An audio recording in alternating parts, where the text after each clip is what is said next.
Ladies and gentlemen, welcome back to the Front Row Access Podcast. I am your host, Steven Russo. I'm Anthony Gonzalez. Well, Yes, we still do this, guys. Yeah, I know. Sorry, y'all. This has been a long time. Let's fucking get it, though. So, guys, we have not seen you since UFC 322's predictions. That was about 2 weeks ago now. Guess what? Turns out balancing 2 jobs, 3 jobs if you want to count my work for the Good 5 Cent Cigar. Love you guys. But you are adding to my stress right now. And college. And college in general. Plus, you know, just life in general. So you're telling me college, 2 jobs, plus writing for a news article isn't easy to balance? What do you mean? That is, I know, like just fucking work harder. Guys, I am like hanging by a thread, to be honest with you. I've got a lot happening all at once, and I'm not going to say I'm a very big fan of it, but at least I'm doing something. Especially with the holiday season. Especially with the holiday I'll teach season. you one trick. You go like this, and you say, Kagebusha no Jutsu. And then you just do everything. I clone myself real quick. Then I'll be perfectly fine. I can be in multiple places at multiple times. But that cannot happen. So, here we are. Yep, been picking up some crazy hours at good old Target, because that's where I be working. Yes, sir. Tell them about your special holiday schedule hours. Oh, yes, guys. Yeah, just last night, I worked from 4 p.m. to 12 a.m. at Target. That was lovely. But can you forgive us for slipping a bit? We still are here for all the pay-per-views. Yes, we're still very much following the sport. Don't get me wrong. It's just, it's coming in a bit slower now, because I got a lot of shit to do. Yeah, we even had time to watch Survivor games. Yeah, we got to see Survivor Series and the War Games matches last night. It was, albeit at 2 o'clock in the morning. Yeah, we don't talk about getting home at 4 a.m. That's albeit 2 o'clock in the morning, but still, we were able to watch it. We were able to see it. It was a pretty fun show. Good show. Whoever that hooded figure was most likely Seth Rollins, but that doesn't make any sense because he just got excommunicated from that entire squadron. You gotta keep in mind, his grudge against fucking CM Punk stronger than that. Yeah, it's stronger than that. So, yeah, just to make CM Punk lose, and plus CM Punk did beat him for the title a couple weeks back, he probably just said, you know what, I'm going to help them win if it means I get to fuck over CM Punk.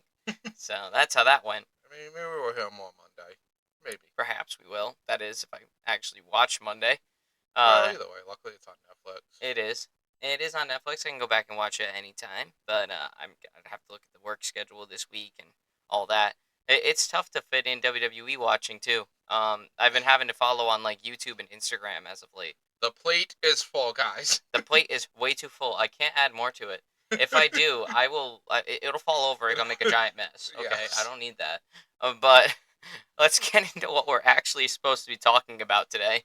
And that is, we're going to be going over UFC 322 today. Obviously, we had the big event happen, so we're going to give the reaction to it. We've had 2 weeks of clarity on the situation, so we've been able to fully process what happened. Also, we're going to go over UFC 323 today, because that's coming up by the time this is uploaded this week. So, I'm going to be uploading this probably as soon as we record it. So, it's Sunday, November 30th. So, yes, sir. There we go. We're gonna put that out here pretty much as soon as this is done. So I'm gonna hope that I don't fuck up too badly on this podcast to the point that we need to edit. But if we do, then to Adobe Premiere I go with a quick trim. I'll have to note the time in which it happened just to make sure we get it. But that's coming up, dog. It's not gonna happen. Yes, but let's talk about it, guys. UFC 322. And we also have a bunch of fight announcements after 323. So, after we go over the 323 pay-per-view card. But let's get started with UFC 322 that went down on November 15th. So, right off the bat, we had quite the fight night. We had a lot of big names on this card, on the prelims and whatnot. It was an excellent card. I mean, it seems to be a constant. Whenever the UFC goes to Madison Square Garden, they tend to bring really good fights. But then, a lackluster main event. It's just a trend, But I think we want to go over the first really big thing that I think I should mention on this is that Aaron Blanchfield won again. So submission in round two and against Tracy Cortez. So that was an impressive win for Aaron Blanchfield. And we also have Malcolm Wellmaker. His entire hype train got derailed by Ethan Ewig here. So that was something to see because Wellmaker was doing really good. Came up from the Contender Series. He had a couple of good fights, but then came up short here. His 10-0 became 10-1. So Well, it happens event. Most of the time, it happens eventually. yeah, unless your name is Habib Nurmagomedov or Ilya Taporia, or I would say Islam Makhachev, but he has that one loss from Yes, sir. 2015. There's always just gonna be that one motherfucker that's there to ruin everything. But yeah, Malcolm Wellmaker was doing pretty good, but then he went up again. He was a heavy favorite going into this. I want to say 200 favorite, like minus 200. Um, but train derailed. Poor Wellmaker. I'm sure he'll be back though. And not that really had much weight to it. Just an ending of a little on a, like a big hype train. You know what I mean? I mean, 10-0. I mean, you gotta you gotta prove it or lose it, as I would say. All right. Before we talk about Erin Blanchfield and where she is, we're going to take this ad break to have Pepsi hit us up. frontrowaccess15@gmail.com. You can email us there, any brand deals that you want us to do. I promise we'll market your product perfectly. And on top of that, you guys can send suggestions to that email box. It might need to give me like 10 business days before I get to you. 14 of them, possibly. But I will get back to you. Or at least I will see it. Especially if it's like a personal message and not like an ad or something. If I see like an actual message, I'm going to be like, you know? But still, give me about 10 to 14 business days. Maybe longer with the holiday season. Maybe longer with the holidays. Could be out to 21. But regardless, though, you guys can use that. We're also on Twitter. We are on Instagram. We are on TikTok, some rendition of Front Row Access. And we're not on Facebook because, well, fuck Facebook. So, there we go. Except for Facebook Marketplace. I bought a golf club on there for $5. And it's a really nice golf club. I was gonna say Mark Zuckerberg doesn't like when you talk bad about it. That's why that's what I use Facebook for. I don't even use Facebook as like a social network. I use it for Facebook Marketplace. I only use it for Messenger. Mm-hmm.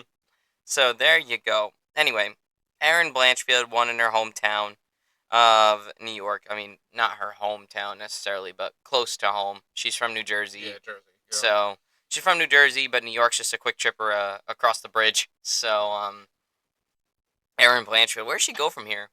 Losing to both Manafuro recently. She lost to Manafuro recently, and Manafuro just got absolutely destroyed by Valentina, and Valentina just retained her title against Weili Zhang. So, what the fuck with Erin Blanchfield now?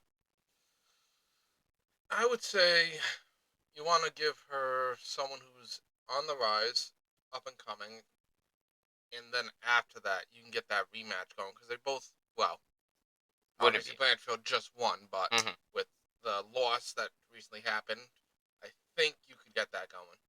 With who we referring to right now? What's her face? The one who beat her first. Fioro? Yeah, with her not being able to take the championship. Yep, she got destroyed. Then you have cause for Blanchfield to try using her as a stepping stone if she has another good fight in between. Yeah, this is why the Macy Barber fight would have been perfect, but Macy Barber had to go and take a friggin' seizure like moments before the walkout, because that would have been a clear-cut number one contender match. I mean, I don't blame her for seizing. That's kind of not. Of course, that's not something you can control. But I don't mean to say that in an insensitive way. It really did come out as that. But it's like, yeah, it just sucks that fight never got to happen. It's basically what I'm saying, because that was the fight to make at that time. It's like tripping over a camera. It's like tripping over a fucking camera cord and shattering your knee. God damn it, Tony. God damn it, Tony. But I mean, obviously, Macy Barber looks to be doing well. She's gonna compete before the end of the end of the year. She's gonna be on the December 13th card. I forget her opponent name is right now, but she is on there, and she will be fighting once before the end of the year. But I don't know where she goes, given she wins this next matchup. But we'll have to see how it goes. But Erin Blanchfield could very much. I mean, now that Valentina just beat Whaley, she could jump right in. But at the same time, Furo's gonna be like, Yeah, I don't see uh, that happening. Furo's gonna be like, I was just up there. You don't get to go up there now because I lost. So maybe a rematch. That'd be a good rematch Yeah, to that'd be see. the first contending. That would be a good rematch to see. I mean, just how good is Valentina Shevchenko though? Given what Manon Fiorot was able to do to the rest of the division, and then just to come up that bad against Just Valentina, just how good is Valentina? Uh, you know, because this girl, Manon Fiorot, she just beat pretty much all the top contenders in this fucking division right now. She beat Erin. She beat Rose. I don't know if she ever fought Barber, but she beat Jessica Andrade. She beat a lot of legit girls to get there, and she did it in decisive ways. And then to lose that decisively to Valentina Shevchenko just tells me, oh boy, she's gonna retire with that belt at this point. you There's know, levels to this, and Valentina's just on a higher one. like dog. There's a case right now that Valentina might have surpassed Amanda Nunes on the GOAT list, As a side note, is but Nunes coming back? Nunes is coming back. Well, there's a super fight right there. That is a super fight right there. I mean, it has happened before. Valentina and Nunes have fought twice, and Nunes won both times. Well, I mean, makes a Um, pretty strong case for another attempt, right? yep. But we'll get more into that when we do the fight Yeah, that's like, announcements. and plus that's like, we're gonna cover that next month, anyways. Yeah. So anyway, Erin Blanchfield's in a good spot, but a weird spot to say the least. At least she's not losing. If she continued to lose, then that wouldn't be good. Also, guys, Roman Kopylov got beat by fucking RoboCop. Didn't see that one coming. Um, but it happened. It was a good fight. I remember it being a pretty good fight, and Rodriguez was very much, I would say, in control. So, I mean, what did you think of that fight? I was gonna say those two fighters in particular I like a lot because they're like my wild cards. They are. Like I could see either one of them being able to pull off a win in some fashion that I couldn't comprehend. Like I wouldn't be able to guess. Oh shit, that's how they did it. Hmm. And I can see that for both of them, which is why I like the fight a lot. Yeah, and plus they're just good fighters overall in the middleweight division. So yeah, now this has been that was a crazy fight. It was a good one, and Kopylov and Kopylov came up short against Rodriguez, and that's okay. You lost to RoboCop Rodriguez, so that's all right. He's a big, angry Brazilian. He's a very scary looking guy. If you guys ever look at a picture of Gregory Rodriguez, you know what I mean. Anyway, what happens with Rodriguez and Kopylov from here now? Middleweights. Current champ is Hamzat. Former champ was DDP. You got Sean Strickland coming back. You have Izzy, who hasn't had any fight announcements yet. You have Robert Whitaker, who doesn't have anything coming and probably won't. He just had a son, another son. So, congratulations to the Whitaker family. So he's gonna be out for a while. You have Paulo Costa up there, who's already beaten Kopylov before. Trying to think of who else is in the middleweight division right now. I was gonna say, see, the thing with this is that for it depends on what you want the verdict of the next fight to be. So what I mean when I say that is Rodriguez, right, as the winner, Mhm. he has cause to challenge a big name and try moving up in the division. He just beat RoboCop. Mhm. So I would say give Strickland a shot at him. Give Strickland a shot at RoboCop. No, no, no, at Rodriguez. RoboCop Rodriguez, my friend. Oh. But you have that going for you, and then I'd say Stylebender.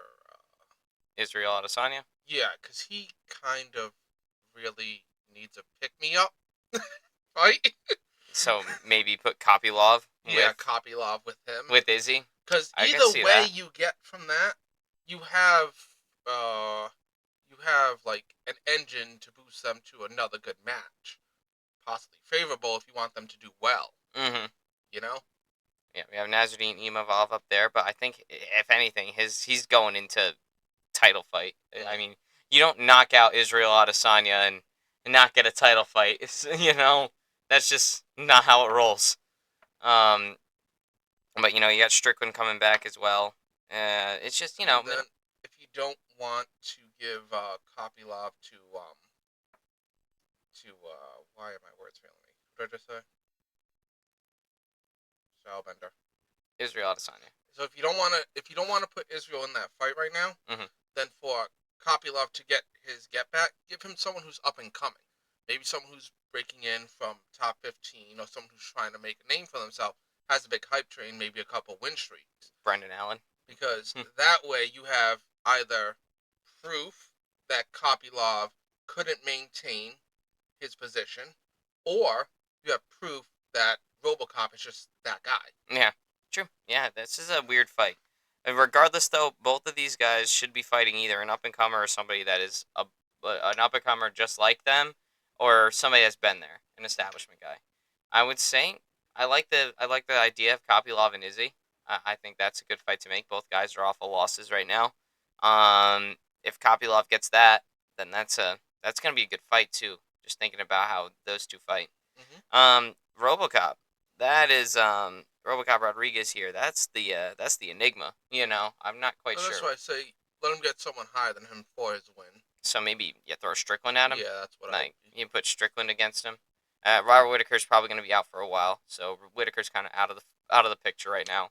Honestly, when it comes to names, I put Whitaker higher than Strickland. Yeah. And I don't think that you get Whitaker for Mm-mm. for a fight like that. Well, what were they? Were they 6-7?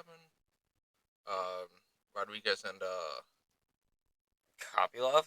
yeah, before this. I forget what their rankings were. They were both ranked though, I believe. Yeah, I'm pretty sure they were in the top 10. Give me 1 second while I check. And then that way you don't like put dirt on Whitaker's name because Whitaker's really fucking good, honestly. Mm-hmm. Like Whitaker held down the fall for a while. Strickland, Strickland just kind of got lucky one day, and that was Yeah. that. Which is why I say Whitaker's a bigger name, and I don't think you get Whitaker off of just that. But that might just be me. I mean, some people, I'm sure you guys like Strickland more. Go you. We all have our own favorite fighters. And Rodriguez was 15. Really? Yeah. So, all right, looking at the landscape right now. So Kopylov was fighting for the rank, and he did not get it because it's RoboCop, which is fine. Let's see. Above RoboCop, we have Vittori, who's booked right now. We have Paulo Costa, who is Paulo Costa. We have Delidze. We have Michael Page. Jared Cannonier's still around. Whitaker's going to be gone for a while, I would say. Rainer de Ritter's there. You have Kyle Barajalio climbing up that rank. Climbing up the ranks really well right now. We have Israel Adesanya. And then we have Brendan Allen. We have Anthony Hernandez. Anthony Fluffy Hernandez. Sean Strickland. Nasruddin Imavov. Drake Duplessis, the former champ. And the current champion, Hamzat Chimaev. I'll be honest, I thought they were ranked higher. So here's what I would do. I'd get Rodriguez to go fight Izzy.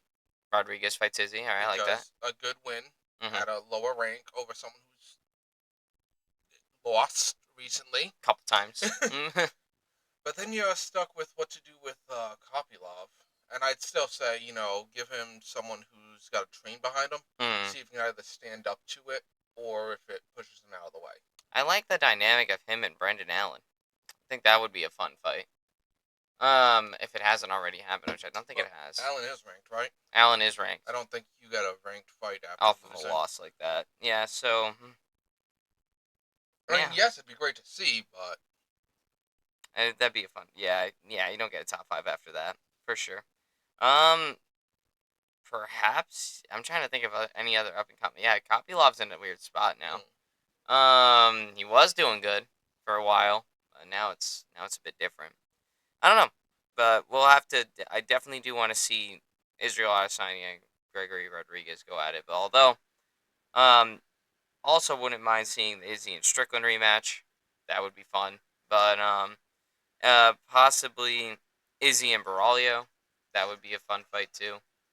But I'm I'm sure not we'll sure hear more news about Izzy in the coming months. if he even comes He's back. too You know. he's too known to be quiet about what his intentions are. Yeah. Plus, like he hasn't fought since February. Like, like we're coming up on a year since he last fought. And he fought on a fight night in the middle of the day. You know. I mean, it was Australia, granted, but that's still quite an amount of time to be away from the sport, especially for somebody like Izzy. It's kind of like reminds me of when he went out for a long time after the Strickland loss. Yeah, Like I said, Izzy's he's out of bullets. the steam in his engine. Either gotta reignite that or move on. Yeah, yeah. I don't think we have much longer with Israel Adesanya at all. You know, which is unfortunate. But he had his time, and if he is to lose the next fight that he's gonna be in, even if he wins it, just to save his legacy, I would just be like, yep. Because do you think Izzy beats Hamzat?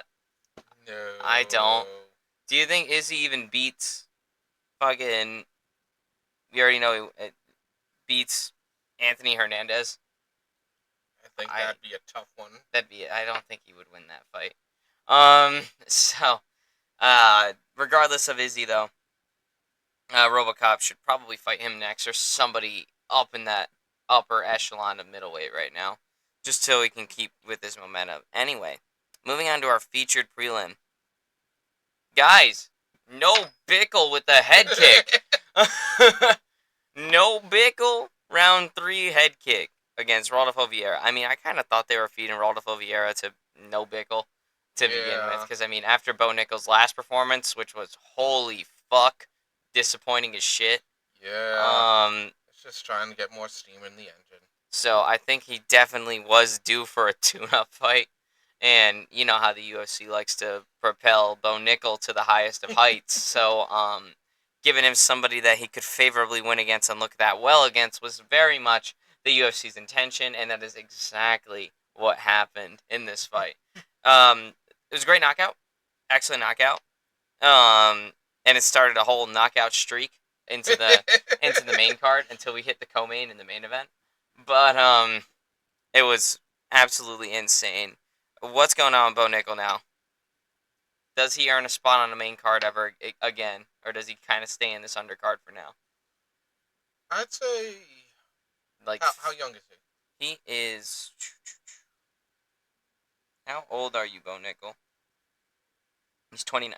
Oh yeah, no, he's staying around main card. Yeah, he's staying at the featured prelim, fight night main event, early main card Yeah. range. That's where he is right now.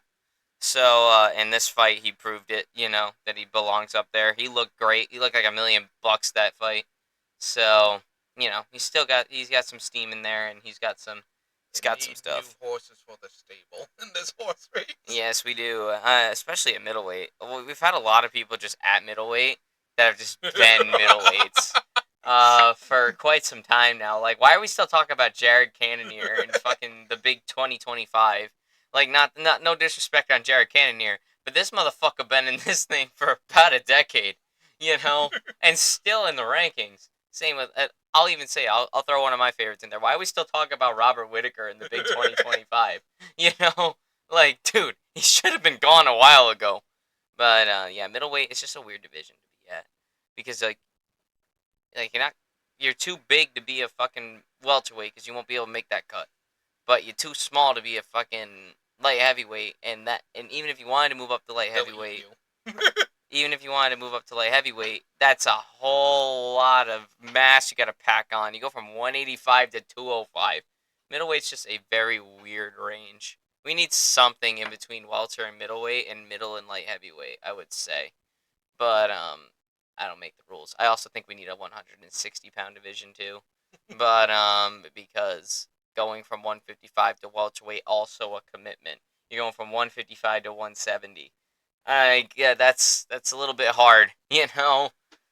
But I think if you had like a 165-pound division or a 160 division, that would be helpful. But I don't think that'll ever get made. No. If there anything is to get made, it would be between middleweight and light heavyweight for sure. Or between welter and middleweight. Something needs to be made. There needs to be like bookends to middleweight because that's just such a weird division to be in. You don't get a lot of new contenders from middleweight. You really don't. Most of the guys that come in are bantamweights, lightweights, or like heavyweights, light heavyweights. Like they're all within like that realm. It's like okay, it's a weird spot. Featherweight is also a weird place to be as well, but you're still more likely to get newer featherweights than you are to get newer middleweights. But that's more of a discussion for a state of the weights episode than this one. But Shit, we still gotta do our annual ones. yeah, it's been since August. We've had a lot of changes happen. Maybe that's one of the stuff we do when UFC goes on break. We're gonna have to do our awards too. Yep. I don't know how a badass motherfuckers ever badass motherfuckers is going. That's gonna be a long time. At this rate, that's gonna be like the bookend episode. Like, this is the goats of classes, and the goats are just being goats. yeah, that's also just a concept that probably will not be leaving the Google documents anytime soon. But unless you guys email us your suggestions or comment, just simply comment, "Yo, I want to see that shit." Then I guess I'll have to drop one of my random ass topics. That's like a 4-hour. That is a 4-hour episode. That might be a two-parter. That might have to be a two-parter. Especially if the goats list one. Oh Jesus! Especially if we're doing like goats of each weight and then goats of just goats. Yeah. That's a two-parter right there. Those are two separate episodes, to be honest. Oh yeah, they are. Like that's not even something that you would put into one big thing. Those are like two separate episodes. But regardless, though, let's get back to 322 for time's sake. We have Beneil Dariush getting absolutely destroyed by Benoit Saint-Denis in the first 15 seconds of round number 1. Oh my god. We made such a cool case for fucking Beneil Dariush just for him to get destroyed in round. None of us predicted that Dariush would win. None of us did. We just wanted to see even a glimmer of the Beneil Dariush of old, and we did not get that. We got typical what usually happens in a Beneil Dariush fight. You look like a cat and a rabid dog. I'm like, God damn no! Anyway, Benoit Saint-Denis making a stamp putting a stamp on his victory against Beneil Dariush. Like, oh my god. Benoit's the man. What we think about Benoit Saint-Denis right now? He's a great fighter and he draws a lot of eyes. That's very good. Did the Dustin Poirier rub help with this? I think so. Despite him getting knocked out in that fight, he still had an excellent round 1 against Dustin. I think that was more like a newcomer trying to fight an old guardsman. Mm-hmm. But I'm not gonna say that Benoit Saint-Denis doesn't bring anything to the promotion because he brings a lot to it. He brings. If you don't believe me, go ask Dariush. I'm sure he'll go into great detail about how that felt. And then also ask the entire country of France how they think about Benoit Saint-Denis. Go talk to a Frenchman. They'll talk your ear off about him. Either him or Cyril Gahn. Oh, yeah. One of the two. Probably more Benoit Saint-Denis these days than Cyril Gahn. But, man, Benoit's the man. Jesus Christ. What happens to him now? I'd say top 5 again. To be honest. After beating an old like contender like that was so stable. Who do we want to see him fight for that place? Let me look at the lightweight rankings real quick. That's the real question. Because no doubt you're going up. It's just a matter of who do we want to see you go up against. You're gonna be able to try taking that position from.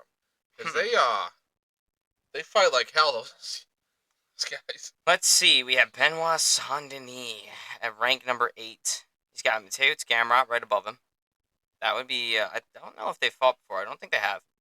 We have Dan Hooker right at number 6. We have Paddy Pimblett at 5. We have Justin Gaethje at 4. we have news on those two. Yeah, I was But gonna say we can't really. Those guys are out. Max Holloway's up there. Charles Oliveira's up there. Islam Makhachev is still a ranked lightweight despite being the welterweight champion. of course. Because, of course. And then after that is Arman Sarukian. I'd say I'd like to see him go against Oliveira. Him and Charles? Yeah. Yeah, that'd be a fun fight. I'd like that, but at this point, like I was just talking to you earlier, I'd rather see Max and Charles at this point than Rather, anything else. yes, but If we want to talk about the sport's sake, that is who Benoit should be going who's against. Benoit gonna fight? It's either him or either him or he wouldn't do Arman. Arman's pretty much just waiting for a title shot. You know, Arman's at title contention. Arman needs to just wait and see how the division plays out after the interim title fight that's confirmed, which we'll go into a little bit more detail later, and with the champion being away. You know, I think Arman's best strategy right now is just wait. You are there. You're going to get your title shot. Do not risk losing it. You know? I mean, I get it. You want to fight. Everybody wants to fight. But, the dude, you got to just stay put. You know? You cannot get into any fights. You should stay training. Stay training. Because you're going to get that title fight call at some point. You have to. You're owed it at this point. Let's crack open a hard Mountain Dew. Yeah, do.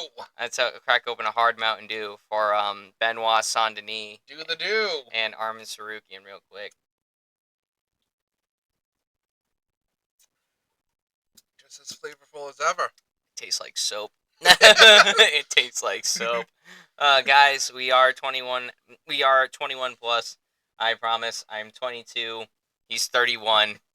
So we're chilling. So YouTube, don't fucking flag my shit. But we're drinking these hard Mountain Dews, the tropical kind, and this is our least favorite in the entire pack. It's the pineapple one. Let's just say it tastes like soap. I'm just gonna say it doesn't do pineapple well. It doesn't do alcoholic do well. No, it does not at all. I'd rather drink the fucking mango one than this one, to be honest. And we all know how I feel about mango flavored things. Fucking hate mango flavored things. So, I'd rather drink the fucking mango one. So Sarukian, you stay fucking put. Benoit Saint-Denis, let's see you go against Ali. Let's see you go against Oliveira or Max, to be honest. I'd like that fight, too. Max is probably itching for a fight. Yeah, Max hasn't fought since July when he beat Dustin Poirier, but I think, if anything, he should be fighting up and not down. So, which sucks, because I would have totally wanted to see Paddy Pimblett and fucking Benoit. That would have been a cool fight. But that's not going to happen now. So, and then, well, we don't even talk about Michael Chandler anymore. No, we do, because just like Tony Ferguson leaving the promotion and winning something, Chandler, in a different promotion, also won. Yep. AFW Wrestling. American Freestyle Wrestling. American Freestyle Wrestling promotion just had an event where they put Chad Mendez, yes, the guy that Conor McGregor beat, to get the interim belt, and Michael Chandler got into a wrestling match. And Michael Chandler won the fucking wrestling match. For once, Chandler's hand was raised at the end of a fight. This man has not had his hand raised at the end of a fight or competition or anything in 4 years almost. In almost 4 years. He has not had his hand raised in victory since 2022. Oh, Jesus Christ. Part of it's his own fucking doing. He fucking sat out for a whole year, like, waiting on Daddy Greggy. Yeah, God, Michael Chandler, you've lost. Love you, dude. I really do, but you've lost a lot of credibility as far as competition is concerned. Now, would it be Daddy Greggy or Father Greggy? Oh, not Father Greggy. Oh, apparently McGregor saw God, guys. I don't know if you guys saw the tweet that he put out about a week ago, where he said he saw Jesus. I'm like, what kind of medical drugs are they giving you in Tijuana, Mexico, guy? Like, what are they doing? Listen, I've heard from some Marine folks on my workplace. Their local bear, it's on some shit. Like, they don't use the best techniques when brewing it. So I wouldn't be surprised if he got something from that.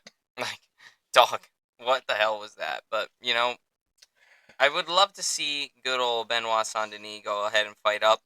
Him against fucking Gaethje or him against Pimblett would have been amazing, to be honest. But Would have been, but I don't know if I want Gaethje to fight him. yeah, nah. Gaethje at this point is you need to really be selective with him. Yeah. Um, yeah, but nah, Charles or Max, I think would be like his best bet. I don't. Armin Surikin just needs to fucking stay put, dude. Do not fight a single soul. Wait till this division figures itself out, and then you're the next one up. You know, once this division figures itself out, you're in. So just wait, please. You know, don't ruin your chances. I'm kind of on your side to get a title shot. I have been for a while now. So stay put. But anyway, what happens to Beneil?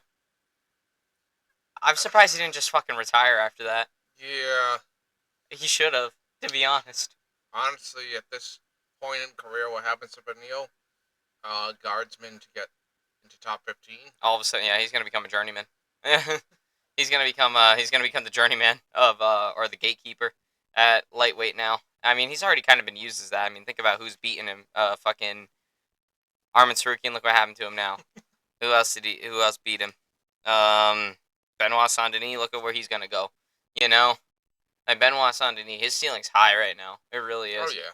That Dustin Poirier loss just becomes less and less relevant the more he goes on, which is amazing. You know, because I mean, I never had a problem with Benoit before. But the only problem was he was going against Dustin. So of course, me being the Dustin stan I want Dustin. But you know, I got that. I got my happiness. You know, I got to see Dustin Poirier's last UFC victory live. You know, on TV, obviously not live, but you know, I got to watch it. I got to watch his last one. If it wasn't for the ankle pick, we would have seen him become champion I know. I know. This is just what being a Dustin Poirier fan does to a motherfucker. live. That's what it does to a motherfucker, man. Look at that goddamn ankle pick. Anyway, moving on to the next fight at welterweight. Quite the scrap here that ended in such emphatic fashion. Leon Edwards laid flat out, looking up at the lights by Kyle Berholio after a 3-punch combo. That was fucking insane. You know, Leon fought well in round 1. Don't get me wrong, he looked like Leon out there, but Carlos Prates, you just can't fuck with that power, and you just simply can't rely on Leon Edwards that much anymore. So, I mean, I think Leon Edwards had his moment. He did. He lived it. Now he's past it. I predicted Leon to win because, and I admit, it was looking pretty good for me up until that happened. You know, he looked like Leon Edwards out there. He's looking good. I could still see that crispy, that fast Leon Edwards. You can still see it, but it's just Carlos Prates got that fucking touch of death. And on top of that, he's just this young, he's this hungry contender coming from a fucking amazing camp at the Fighting Nerds. So They're on the Fighting Nerds, honestly. yeah, Looking down for them for a bit. yeah. So it's like the Fighting Nerds coming out of the Fighting Nerds, dude. It's like, yeah, it's just the way this game plays out sometimes. What happens with Carlos Prates from here? Got to think about where everything is right now. Welterweight just got a new champion. We got Islam Makhachev up there now. Ian Gary last week just whooped some ass, and he made his case to go for the championship. He's beaten Prates before, but at the same time, we also have Shavkat Rakhmonov. His comeback is going to be probably first or second quarter 2026, I would say. I don't think they're going to have him wait around much longer because he's been out. He had a long-term injury again after his fight with Ian Gary at the end of last year. We have not seen him since, so he hasn't fought in about a year now. He did have a serious injury. I think he fucked up his knee, but uh, Ian Gary has stayed winning. We have Shavkat's comeback is inevitable at this current moment. We also have Michael Morales, who's looking good right now, and also coming from the Fighting Nerds. He just KO'd a legit contender in Sean Brady. Spoiler for the next segment, but he just killed a legit contender in Sean Brady. You have Bilal Muhammad, who's now on a 2-fight losing streak, losing to both Jack and Ian Gary, and yeah, and then we just have Jack Della Maddalena, who just lost his belt. I would like to see Shavkat and him go at it. Prates and Shavkat. Yeah. I mean, both guys have huge hype trains. Both guys have won in emphatic fashion most times. The only thing that's different, Shavkat does not have a loss on his record. Prates does, and it was only one to Ian Gary. So, just how fucking good was Ian Gary, to be honest. But it's like, yeah, I think I'd like that fight. But Shavkat was next in line to get the title. Had Bilal not pulled out of the fight in December, that would have been the main event, not Pantoja. And I think it was Asakura that went into that fight. That guy. Yeah, dude, he's he's Is he even struggling. relevant? He's not anymore. He was relevant for those 2 weeks that they tried to hype him up for a main event. That was it. And then after that, oh doggy, he's just not shown up. But if Bilal Muhammad hadn't pulled out, it was going to be Shavkat and was going to be Bilal. And then Jack Della only came in because Shavkat was still injured. And then Jack Della went and had a Rocky moment. Yep. you know? So, yeah, I don't know. The welterweight's in a weird spot. Had that fight just played out in December like it was supposed to, we'd be in a much clearer position right now. But, injuries happen. That's part of the sport. It's something we always have to deal with. A really good fight can get fucked over because one guy misses weight or one guy gets injured. So, you know, So yeah, let's get Shavkat and Prates. let's get Shavkat and Prates. Both guys are hyped to the max right now. Both guys win in emphatic fashion. They are right on the precipice of title contention right now.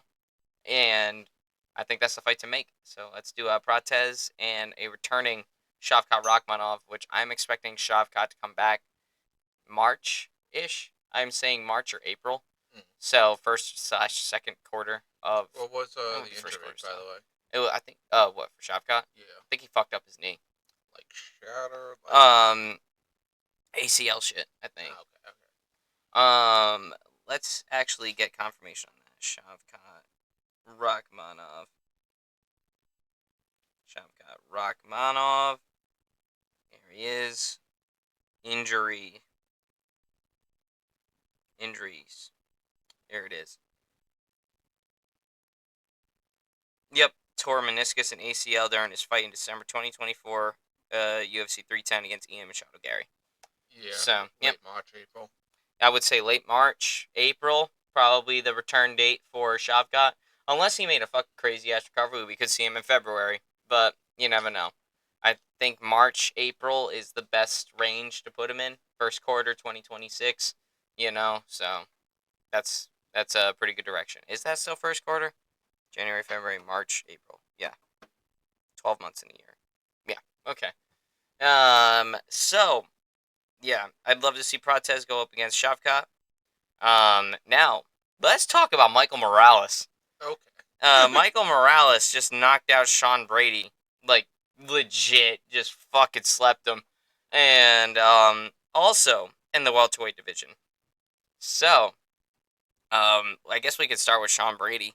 This guy's coming off of a big win against Leon Edwards, and then he goes into this fight as the favorite. I think both you and I predicted him to win this, and just for him to get slept in round one. So, just how good is Michael Morales, first of all? But second of all, what happens to Sean Brady now?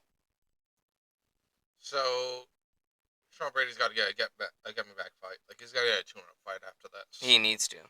They have to keep him as a legit contender. Yeah. Because he is a legit contender. Don't get me wrong. I did not see this. Like this completely blindsided me. So now I got to pay more attention to Michael Morales. Yeah. I always knew Morales was good, but I counted him out for this fight. I really did. Yeah, because Sean Brady. It was Sean Brady. I mean, I was riding off the fact that he just made defeating Leon Edwards look easy. So, I mean, Prates just did the same thing. So what rank did he get off that? He is now down to 7 from that loss. Morales is now number 4. He's number 4 now. Okay. So obviously, we give Brady a tune-up fight. And we give Brady a tune-up fight. I don't think that fight's happened yet. It might have. Brady and Joaquin Buckley. That'd be an interesting fight to see. I think that fight might have already happened, though. Something's telling me it did, but if it did happen, it happened a while ago. Hold on. Sean Brady. Let's look up his fight history here. Oh no. Oh no, yeah. No, he hasn't. Okay. Sean Brady has not fought Joaquin Buckley. That's not too surprising. Alright. Let's have Buckley and Brady go at it. Who do we give like a Michael Morales? Morales now is in a weird ass position. So he has to fight someone in the top 5, right? Unless we have someone who's on a streak or someone who looks really good with a hype train fight him. Ian Gary. But then again, Ian Gary just made his case for title contention. And yeah, so I don't know what's going on there. He could put him against Jack Della. But I mean, like we put Morales against Della Maddalena and we just go from there. Yeah, I mean, we gotta see how it plays out, right? Yeah, I mean, we can go from there because I don't think Della Maddalena is getting a rematch against Islam. No. Not after the whooping he took. So, I don't think he's getting a rematch. So he's got to fight somebody that looks good, and he needs to make sure he still looks legit. So I think him and Morales might be a good fight to make at this current moment. Ian Gary, though, he might go right into the title fight with Islam, to be honest. Like, at this point. I don't know. We got a lot of people that are chomping at the bits to get in there. It's like, welterweight's in a weird position right now. And also, we have Ali Abdelaziz, Islam Makhachev, and Kamaru Usman's manager saying that Usman and Islam is a fight that they want to make. Really? Yeah. They have the same manager and all that, but Ali Abdelaziz says that I think as of right now, the most likely people to be fighting Islam Makhachev next is either Ian Gary or Kamaru Usman. Which I don't like it by any means. I don't like it, but here's the thing: Kamaru Usman's name is gonna sell, especially if you're gonna hype it up like with Islam and Usman fighting, both elite level guys. You know You know what else would sell? Ilya and Islam. Ilya and Islam would sell very well, but Ilya's got his own shit going on, and his division's a fucking mess at this current moment. So that would sell like crazy. I mean, they're number 1 and 2 right now. Yep. Like, the interchangeably. I mean, as of right now, because Islam just won, he's the pound for pound number 1 again. But guess what? If Ilya comes back in the same emphatic fashion that he's had, guess who's gonna go right back to number 1? So it's like, yeah, it's like they're. So because we're going to get an interim champ, right? Yeah. I think that what we should do is just me saying I think we should have Gary versus Islam. Gary versus Islam. And hopefully after that fight, if Islam is the winner, then by then Ilya will be able to fight. Yeah. Because hopefully that's enough time. That's what, 6 to 8 months. I would say more 8 months is the time period we should be at. Yeah. You know, for them to settle stuff down there. Because lightweight's a mess right now. And so is welterweight. Yeah. Both those divisions are a bit messy at this current moment, or undergoing massive amounts of change. So that is something that is worth mentioning. But I do think that more than likely it's going to be Usman or Ian Gary fighting for the belt next. I hope it's Gary. Usman just, I don't think he should at the moment take that fight. Yeah, but he's, and I don't think he's as deserving as Gary is. Oh, hell no. Hell no. Like, I've said it before, between the two, Edward Usman, I liked Usman more. Yeah. I did. I think he's a great fighter. Mm-hmm. I saw how well he did on short notice when he took that fight before. Mm-hmm. It looked really fucking good. Yep. But I say, before giving him a championship again, give him 2 matches. I mean, he just beat Joaquin Buckley, who was making some waves this year. So that's 1. That's 1. So he needs give 1 him more. Another 1. Maybe we do Gary and fucking Usman, but at this point, I don't think Gary would subject himself to that. No. I mean, Gary might want Usman because, like we said, Usman's name sells. Mm-hmm. But Gary's more deserving of Islam. Yeah. At this current moment, yeah, he definitely is. I mean, plus on top of that, like, even though he lost to Shavkat, he didn't really lose that fight, to be honest, if we're looking back at it. Like, yeah, he lost the fight on the scorecards, and it was a clear, decisive win for Shavkat, you know. But I think Gary left that fight looking better, despite the loss. You know, I know that's a very rare case to happen in MMA, but Gary took that loss in stride. Didn't complain about it. Didn't be like, oh, I got robbed or something. No, he got right back in the gym. He came back. He whooped Carlos Prates. After he whoops Carlos Prates, he goes and destroys the former champ. You know, so like, and not only does he destroy the former champ, this former champ was actually, remembering how to wrestle. And guess who decided to stuff pretty much all of his shots? That was Ian Gary. Ian Gary looked like $1,000,000 against Bilal Muhammad last week. He really did. Um, so and he made his case. He said, "Hey, I think I get this. I think I should get this title fight now." And that Shavkat injury really put Shavkat back a lot. It's unfortunate, but it's what happens in the sport, It's the unfortunately. nature of the sport. And that's what happens here. Injuries are always going to happen. A good card can get ruined because somebody gets hurt or Trips over a cord. or trips over a cord or something like that. But going into our co-main event of the evening that went down that very night. Let's see how we're doing on time right now. We are an hour in, and we haven't even touched the next pay-per-view yet. Okay. I think we'll be able to end off this one at the next pay-per-view. We'll hold off for the announcements Yeah. for the For next, the next one. one. Because that's not six songs on the album, so Yeah. we can definitely fluff that up a bit with some UFC. Yeah, for sure. All right. So, co-main event. God damn, dude. How good is Valentina Shevchenko? I was gonna say we're gonna talk a lot about this one too. So How good is Valentina Shevchenko, man?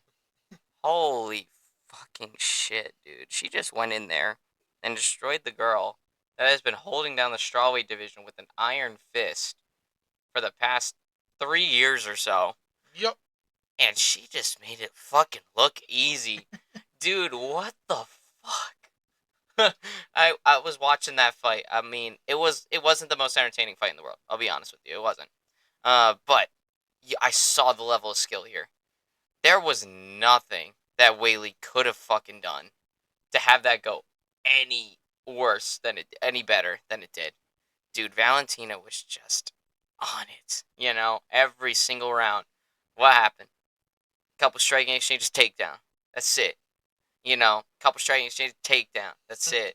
It's just like takedown, takedown, takedown. Like, dude, Valentina is showing us, like, I mean, obviously beforehand, Valentina was always known for her crispy striking and how, like, flowy it looks, because it does. But now she's showing that she's actually just not more, she's more than just a striker now. This girl is an all-round, like, mixed martial artist. Like, holy shit. And not to discredit Weili Zhang, she is a full-on mixed martial artist herself. I have been clamoring for this fight for years. I finally got to see it. And holy shit, that was not how I was expecting it to go, but I can't say I'm surprised by the results. I know I was favoring Whaley. I was really, really like on the fence about this one. On fight day, I don't really think I vocalized it when it was happening. If I did, I don't remember. But I was like, you know what? Much alcohol was consumed that Eh. day. Anyways, when when I was sitting down to watch that fight, and I was just thinking about it, I was like, yeah, Valentina's got this. As just seeing them walk out too, I was like, yeah, Valentina's got this. You know, and I'm like, I think I gave Whaley a little bit. I gave her a good case. I really did. But did I give her too much of a good case? Oh yeah, I dude. don't know about that. Yeah, you don't know about me giving her too good of a case. See, the thing is, take away the Shevchenko, right? Take away Shevchenko. And put Whaley in strawweight. Mm. If you make a case off that, there's nothing stopping her. Yeah. Absolutely nothing. Absolutely Like, nothing. that's not happening. But, well, I said, like, you made a great case for that. If you put Shevchenko in her weight class, absolutely domination, right? Mm-hmm. And so, when you see these two actually collide, at first you might be thinking, like, unstoppable force, immovable object. because as far as we're concerned, in their own division, that is what they Mhm. are. One, you can't immovable object. You're not getting past her. The other's an unstoppable force. It just happened that this time it was Shevchenko all the way, Mhm. complete domination, and I get to say, based on weight class, I could have called that. You did. But you all know how I feel about going up weight classes. That's not really solid grounding because it can work. I mean, look at Islam. Mhm. Yeah. Look at Islam. Ilya doing all right, you know. Mhm. Islam, Ilya, yeah, they're doing good. So that's not really solid ground to stand on, but it is some ground to stand on. Yeah. Yeah. So, God, that was a nuts fight. Just seeing it play out the way it was. That is not how I thought that fight was gonna play out. I had a premonition as I was watching the fight. Like, yeah, I think Valentina's gonna win. You know. But then I didn't know she was gonna fucking go out there and win like that, man. Holy shit. Just how fucking good is Valentina Shevchenko, man? Just how good is this girl? um. So right now, with the time we've had in between, I think I'm safe to say generational talent, Oh my god, 100%. Yeah. and that is one of the highest honors you can say about someone, Mhm. because that means that everyone, everyone in the world that's around that same age group would have trouble, Yeah. couldn't hold water to. Yeah. Which is why I think this is the first time I'd say something like a generational talent. That is Valentina Shevchenko for sure. She's has she surpassed Amanda Nunes though? I don't Cuz know about that just yet, honestly. I don't know, because I mean, you gotta think about it. They have fought before, guys. We have seen Amanda Nunes and Valentina Shevchenko fight. The only person to ever beat Valentina Shevchenko, besides Alexa Grasso, was Amanda Nunes. So I mean, And how many people are being Nunes how many people have beaten Nunes besides Juliana in Pena MMA? in MMA? Besides Juliana Pena, nobody. You know, and Juliana Pena was one night.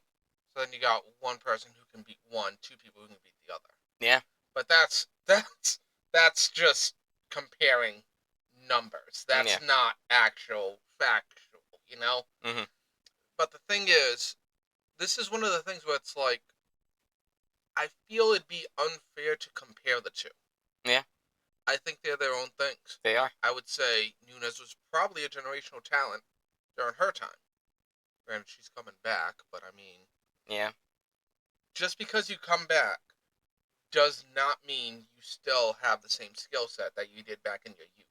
yeah. This is like the the Golden Girls era. Yeah. Like this, you've been out for a while.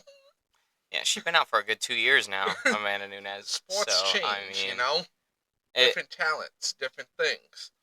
and Valentina kept going. They're like Valentina and Amanda Nunes are about the same age. Like they fought at the same time, you know. But Valentina continued to keep going. She continued to evolve. I mean, Amanda Nunes kind of hit a stop because there was literally nothing else for her to do. She was done. She had cleaned out her division multiple times. She already won 2 belts twice. You know, she won 2 belts twice.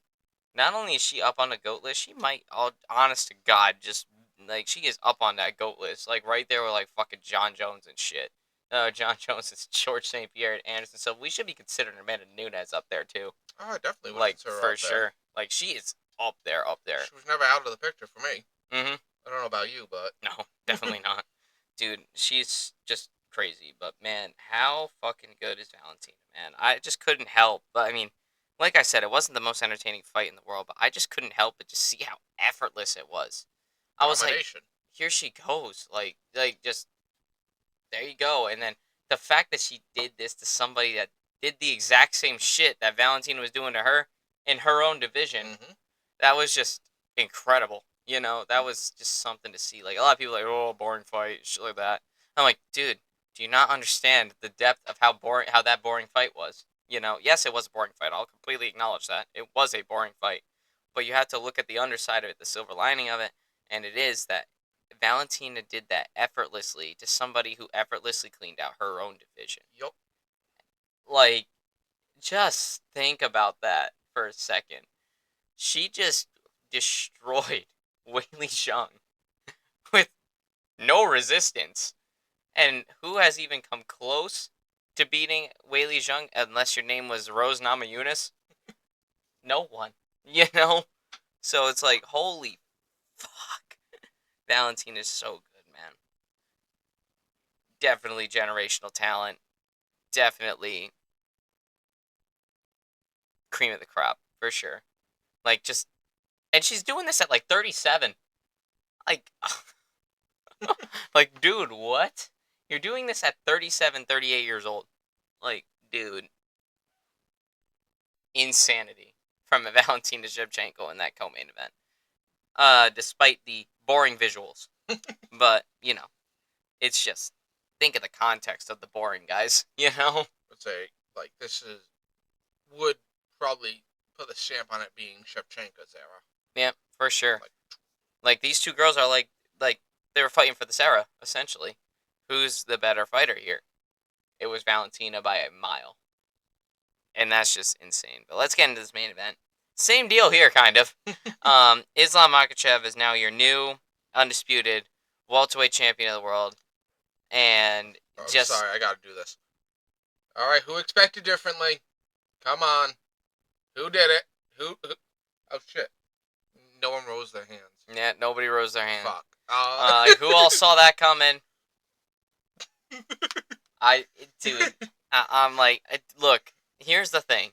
I knew Islam was winning this fight when the fight got confirmed. Yep. I knew Islam was winning this fight. 100%. I'm like, okay, Islam's going to win. He's going to go into the class of people that have won 2 weight division titles. He's going to be right there with DC, Conor McGregor. He's going to be up there with GSP. He's going to be up there with BJ Penn, fucking Ilya Taporia, John Jones, all of these guys. Okay, he's getting into the club, and Amanda Nunes too. Got into the club. Dog. I thought Jack was gonna put on a bigger fight than that. I did not. I thought he'd at least give some kind of resistance. I did not. So I thought he would give some kind of resistance, but he gave no resistance and got destroyed the whole fight. See, you would figure as a champion, he would give more resistance. But the thing is, other than that one time, Poirier, if it wasn't for that ankle pick. No, I'm not joking here. Other than that one time where I saw Ilya look a bit troubled during a fight. I think you meant Islam, but yep. Sorry. Islam look a bit troubled during a fight. There's been no time. Well, the first Volk fight and the Dustin Poirier fight are the only times I've ever seen Islam Makhachev look like he was in trouble. Yeah. The only times. When it came to this fight in particular with Jack Della Maddalena, I could never rule out that it was a one-time thing, him winning the championship. I like successful defenses, obviously. I like being able to have a highlight reel that I can go back to that isn't just like, oh, hey, did a flying knee, did you see it? have you seen it yet? Have you guys seen that flying knee from Jorge Masvidal? And with Islam Makhachev, there's a whole fucking directory of videos here that you can watch where he dominates fights. That's just what he does. Read into him. Yeah. If it's not that, then it's fighting the Kodiak Bear in the cave, and we all know how they don't like that shit. Facts. But man, I thought Jack was gonna put up a bigger fight than that. Did I think he was gonna win a round? No. Did I think he'd at least put up a fight in some resistance? Yes. Did he do that? Absolutely fucking not. Dude, he looked so dejected, so destroyed and broken during that fight. I almost I felt bad for the dude. Like a part of me was like, oh shit. You know what it reminded me a lot of? What? Fucking Jones and Gunn. Yeah. It was prolonged. It's just like Hmm. he's eating you alive, man. What you doing? Yeah, it's like, oh my god, And dude. for me, when it comes to that, with the loser there, for me, I'm always thinking out there, thinking, how do I blank? How do I take him down? How do I counter this? How do I blank? How do I blank? How do I blank? That's not a state of mind you want to be in a fight. No, You you don't want to have anything going on up you there. you don't want to be thinking about how it's gonna happen. You just want to do. Yeah, And to me, the thought that it took for them to try planning how they get around, oh, the big guy John Jones, oh, the big guy Islam Makhachev, that is all time that those two took to just make them look like children. yeah, it was so bad. If you're on the side of Jack Della Maddalena, that was actually like I would even go as far as to say embarrassing. Like that was an embarrassing performance. Like here you are, you just beat Bilal Muhammad, and nobody was expecting you to win that fight. Nobody was. We were all expecting Bilal Muhammad to retain the title. I Yep. think we all were. But then Jack Della Maddalena ended up doing it. Beautiful moment. You have all of this momentum behind you just to get deflated within like the first 30 seconds of round one.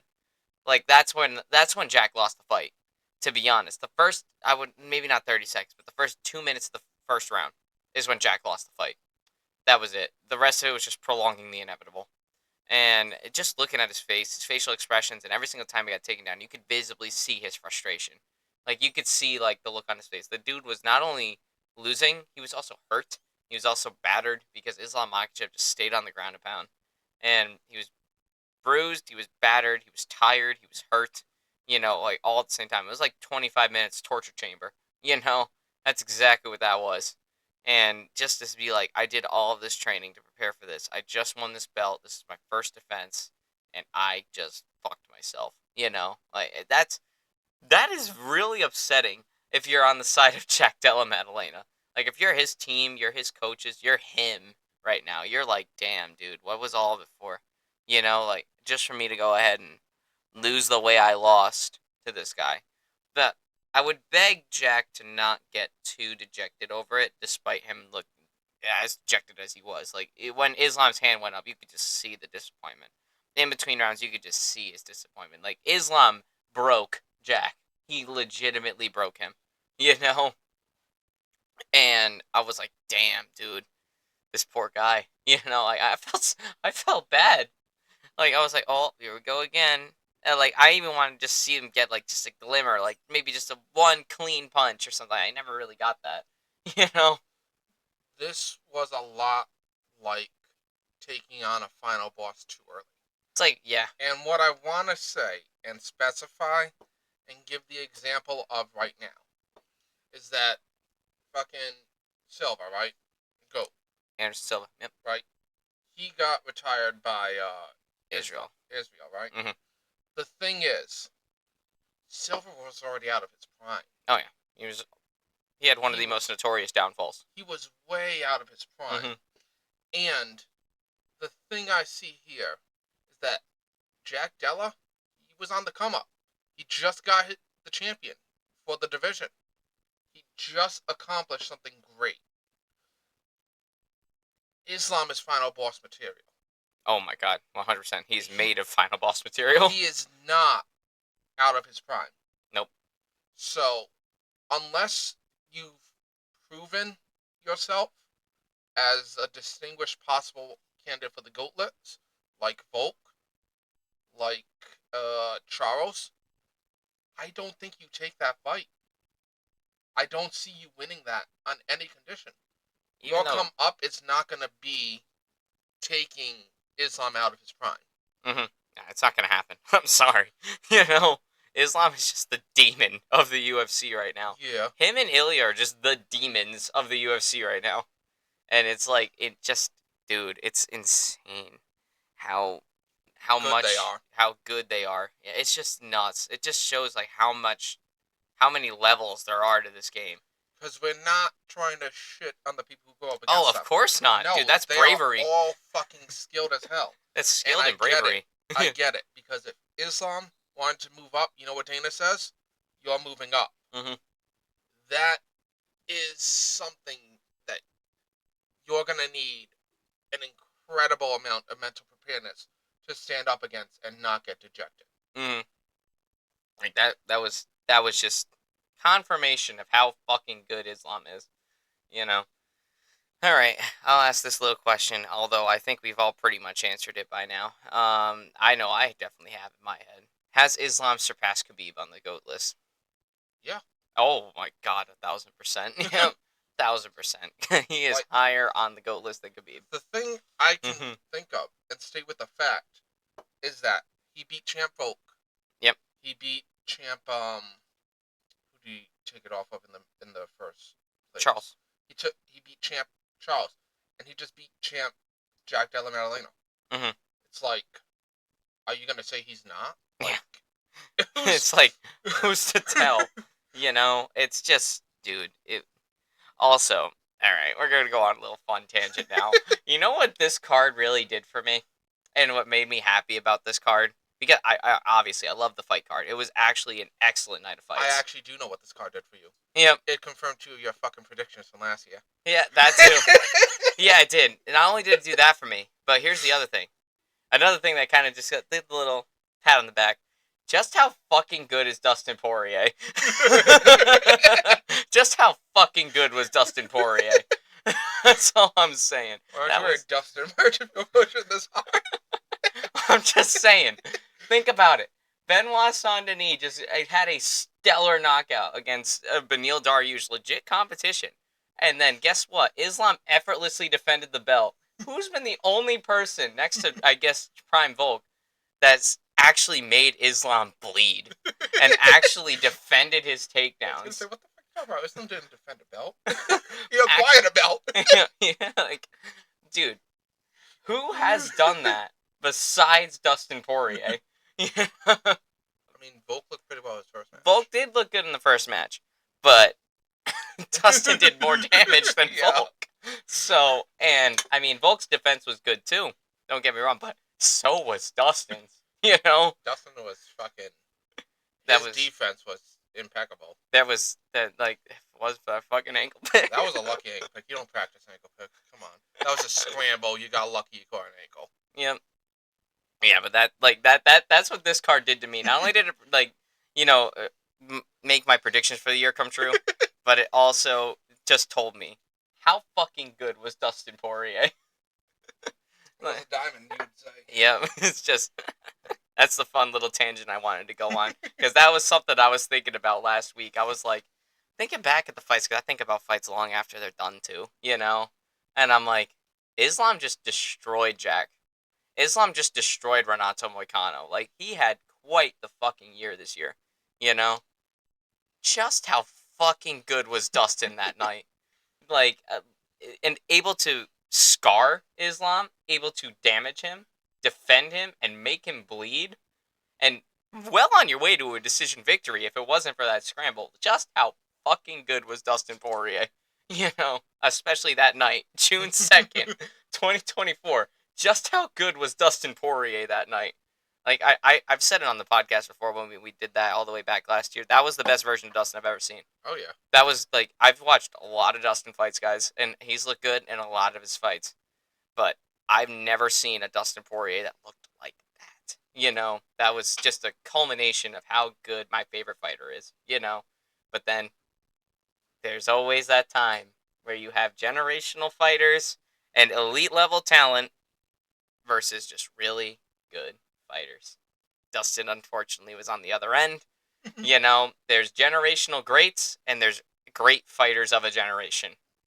Dustin Poirier fell under the great fighters of a generation, which is sad, you know, given the fact that I'm a giant Dustin guy and he's gone now. But that's my tangent I wanted to go on. Just not only did Benoit just dispose of another top level lightweight, he also and Jack Della Maddalena just got destroyed by Islam Makhachev and like effortlessly. So that was a big thing that was very comforting for me. But that was UFC 322. Do you have any closing comments on it before we move on to our predictions? Yeah, I think we wrapped that up pretty nicely. Yeah, With a bow on it, maybe. with the bow on it. Yeah, I got all my Christmas gifts over here. Y'all don't see them. Trust me, in the coming weeks, you're going to see this present tower get higher. It might be hitting my ceiling at some point. But yeah, UFC 323 is this weekend though, so we might need to. Yeah. Yep. Do you want to make this a? Do you want to make this a 2-hour episode and actually go into it? We Yeah. totally can. Yeah, let's make this a 2-hour episode. Fuck it. Oh, we're just gonna go down the list. Who's gonna win blank? Who's gonna win blank? Who's gonna win blank? Nah, that's stupid. Anyway, let's go over the card just like any other UFC. Just like any other UFC card in the book. We're gonna go over everything for you guys. We're gonna tell you. We're gonna go from top to bottom. Then we're gonna go from bottom to top. That's how we roll. You know, that's how we've done it. We promised you guys every single pay-per-view, and that is exactly what we're fucking doing. So here we fucking go. UFC 323 coming at you live from. Let's see where it's at. Where is it at? T-Mobile Arena in Las Vegas, Nevada. All right. Fuck their internet though. Anyways. We are not promotional material, but fuck T-Mobile. Anyway, our main event of the evening, Merab Dvalishvili's back again, guys. This is his 3rd or 4th fight this year. Yeah, he put in work. And he's putting in that work against Piotr Jan. This is their 2nd fight. Merab beat Piotr Jan before. Unsurprisingly. Because Merab's just on demon time at this current moment. But that's our main event. Our co-main event of the evening. Alessandre Pantoja versus Joshua Van, who just had fight of the fucking year and a number 1 contendership fight with Brandon Royval just this summer. Coming off a fight of the year right now. Now he's Was going. that also on short-term notice? Yep, Josh Van filled in So for. short-term notice. I think Josh Van filled in for Tyra. I think Royval was supposed to fight Tyra, and he had to pull out for some reason. Trying to make weight or some shit. Anyways. Something like that. But we have Joshua Van and we have Alessandre Pantoja. I mean, I don't think I really need to tell you guys much about Alessandre Pantoja. I usually say the same thing about him every single time, because it's true. This dude continues to impress me all the time. No matter what happens, no matter what fight it is, I'm always excited to watch him fight. I'm always excited to see what he brings to the table, because it's always something new, you know? And he's just such a good fighter at 125. And he's been holding down this division for the better part of 2.5 years now, I would say. 2.5, almost 3 years now. He is getting there. Yeah, he's getting up there. He's held down this division pretty actively. He's held down this division and he's fought pretty actively. Like, there's not a year goes by where he doesn't at least fight 2 times in a year. Dude does not say no to a fight. Dude does not say no. He will take anybody, and he will defend that belt, you know? Which is awesome. We love that for Pantoja. Even if you're from New Japan. Unless you're from New Japan. But anyway. Also, our featured fight of the evening is Brandon Moreno and Tatsuro Taira. Very much a number 1 contendership fight here, possibly. Moreno back again. Moreno's back again. Does he win this time? I don't know. It's becoming a bit more of a coin flip each time Moreno fights now. But that should be fun. Taira's coming off a win streak. I think Taira's on a win streak, and Moreno's coming off a win, I believe. So that should be a fun fight. We also have Henry Cejudo, who still hasn't taken his shit yet, against Peyton Talbot, who's just coming off of a big tune-up victory after getting fucking destroyed by, I forget who beat him. It was somebody that beat him. Who fucking beat him? Who beat Peyton Talbot? Was it? It was a bantamweight. We'll probably look into it once we get. Yeah, once we get there. But anyway, Peyton Talbot and Henry Cejudo. We also have Jan Blachowicz back on the proving ground, guys. I think you guys know I actually really do like Jan Blachowicz a lot. So, always excited when he fights. But he's going against Bogdan Guskov, who's been a bit dangerous Uzbekistani fighter as of late. So, more into that later. Our featured prelim of the evening is Grant Dawson and Manuel Torres. Grant Dawson, I mean, he's American top team. He's usually just a perennial contender. This guy isn't really going to go up much further than he's at, but he's not going to go down much further either. That's just Grant Dawson for you. Also, we have Terrence T-Rex McKinney. And he's going against Chris Duncan. Does that mean he has short arms? Nah. It's like TWRECKS. T-Rex. Anyway, so he's fighting Chris Duncan. Shining talent from Scotland right now. We also have Macy Barber back at it after a little medical incident that she had. Glad to see her back. And she's going against Karine Silva. We also have Nazim Sadkioyev and Fares Ziam in the first prelim of the evening. I don't know much about either guy. Probably my coin flip because I don't know shit about him. Anyway, we also have Marvin Vittori and Bruno Ferreira. Then we have Edson Barboza and Jalen Turner. And then we have Iwo Britanuski and Ibo Aslan. And we also have a couple more on here. Two more that just got added. Mansar Abdul Malik versus Antonio Tricoli. You have Muhammad Naimov and Myron Santos. So, solid card. I would say this is getting a B plus just right off the rip. You know, it's a good card, well built, good names. You know, couple of names that aren't as big as what we could have done for this card because I'm just trying to think of who else would be fighting on this card. You could have put Waldo Cortez Acosta on here. You could have. I think I want to give him a break, my guy. Yeah, you could have put Waldo on here. You could have put Volk in here, but news on Volk as well. That'll be coming in the next episode. Could have put Volk and Laroe Murphy on here for sure, but timing didn't quite play out. I don't think. I don't think I want to do that at the end of the year. At the start of the year sounds better. That is a start of the year type of fight. But news on Volk already. He does have a fight confirmed, and it's quite the exciting one. But let's get into these prelims, shall we? We're only going to go over a couple of them. Primarily these two early prelims. First of all, what the fuck? They're on the early prelims. And second of all, they're actually pretty good fights. Very early on in the card. I want to get a good turnout for their end of the year pay-per-view. For sure. Last pay-per-view before we're on Paramount? Paramount Plus. Yep. So yeah, before we get into our predictions, this is the last pay-per-view that you guys are ever going to have to purchase or get it by other means. However you choose to watch it. However you choose to watch this, is the last pay-per-view where you have to do that. As soon as January next year hits, January 24th to be exact with you, you will just be able to watch UFC events from Paramount Plus. No more pay-per-views, guys. Thank the Lord. Thank our wallets. Our wallets thank you very much, UFC, for this. I don't jump the gun yet. They might do that fucking ultimate shit like Like WWE, the WWE did. fucking did. Oh, Jesus Christ. Anyway, let's talk about Edson Barboza and Jalen Turner, though. Jalen Turner actually is coming back from retiring. This dude retired, like, earlier this year or late last year. Like, this dude was done. Now he's back. He's facing Edson Barboza, who I'm shocked hasn't fucking retired yet. Yeah, I mean, you saw this with King of Rio. Jose Aldo. Yeah, we saw Aldo come back out of retirement. He put up 2-3 fights. Some were impressive. 3 of them. Some fell short. Yep. And then he retired again. So not too surprised to see these guys coming out of retirement and someone who's probably long due for retirement. Dude, Edson Barboza has been around for so fucking long. This dude made his debut in the UFC in like 2011. Maybe he's trying to make a number like 350 or something. Yeah, maybe he's trying to get there. Like maybe he's playing the Jim Miller card. Anyway, let's go into this a little bit.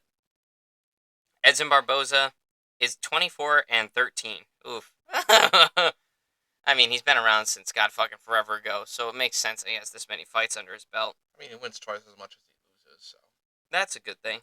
We also have Jalen Turner, who's 14-9. Both guys are coming off of losses in their last time out. Obviously, Barboza's from Brazil.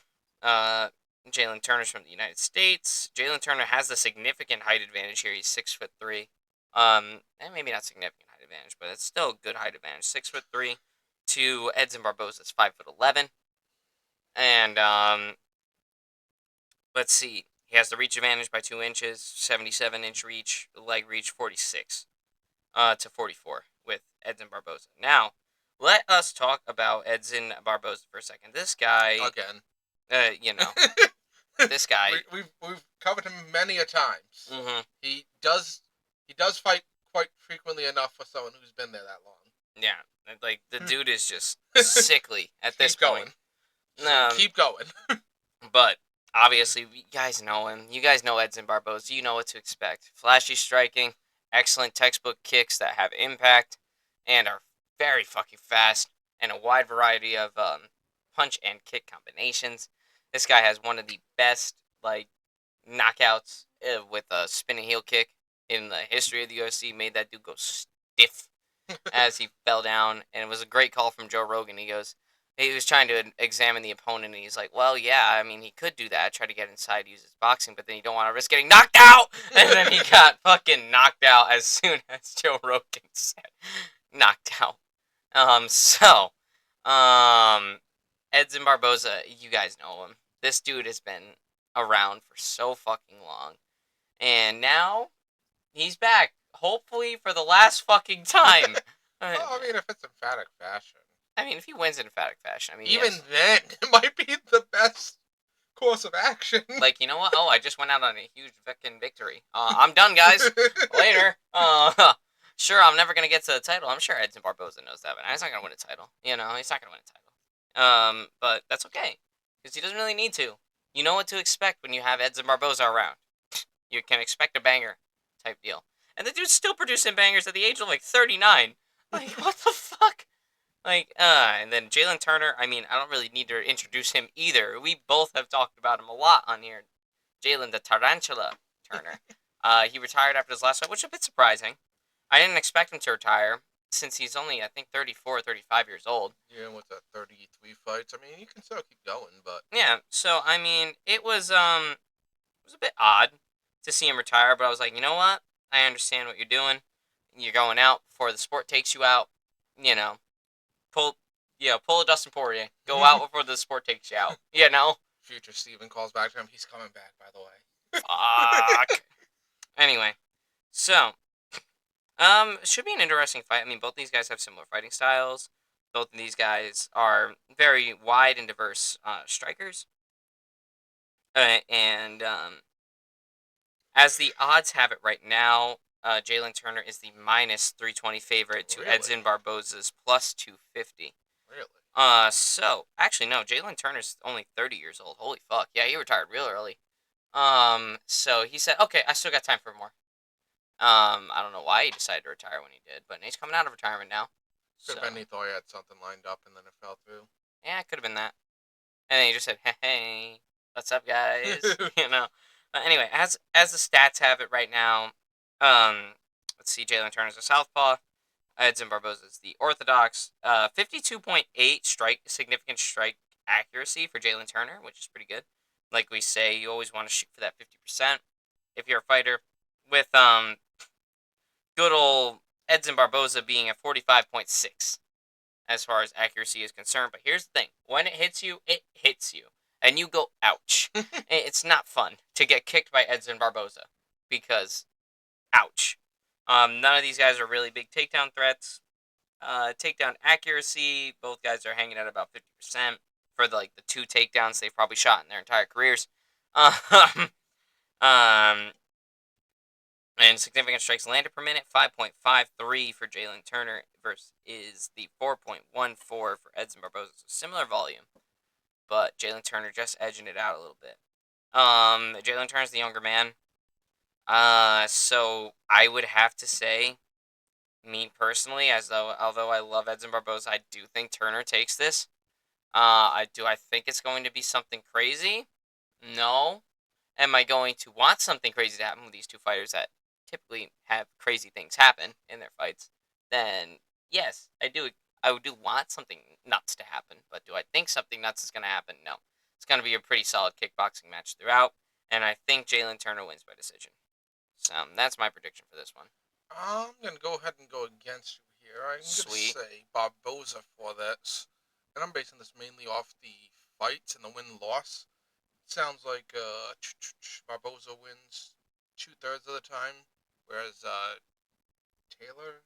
Jalen Turner. Jalen Turner, with 9 losses to 14 wins, him being out, I'm sure he got back in shape. So with Barboza staying in the thick of it, I'm going to say Barboza's going to be able to put this away. Well, let's see what happens on fight day. This next one up is a pick'em fight, guys. Minus 110 to minus 110. And who's on it? And who's on it?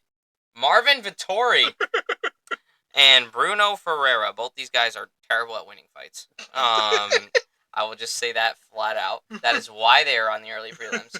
But still, name value like Marvin Vittori is quite odd to have on the early prelims. Yep. Because, I mean, even though, like I mentioned, Marvin Vittori just sucks at winning fights, he's still a big name. Those 2 fights that he had with Izzy really made a name for him, you know? And then that fight that he had with Paul Costa and Robert Whitaker, like, all that stuff, like, it put some hair on his chest, it gave him some respect on his name, but, we all know he's not at that level, but he's still, I would say, beyond early prelims. Well, I think this is just a ploy to get people to start watching early. True. Yeah, because, like, I'm out here, like, I think Marvin Vittori just should be up on the card more. Like, Yeah. middle mid-card. Yep. Probably. Like, middle undercard, I should say. Yeah, that'd be good for him, but right now he's getting the featured early prelim. Mm-hmm. Just to bring a draw in. Just like, oh, Vittori's fighting this early?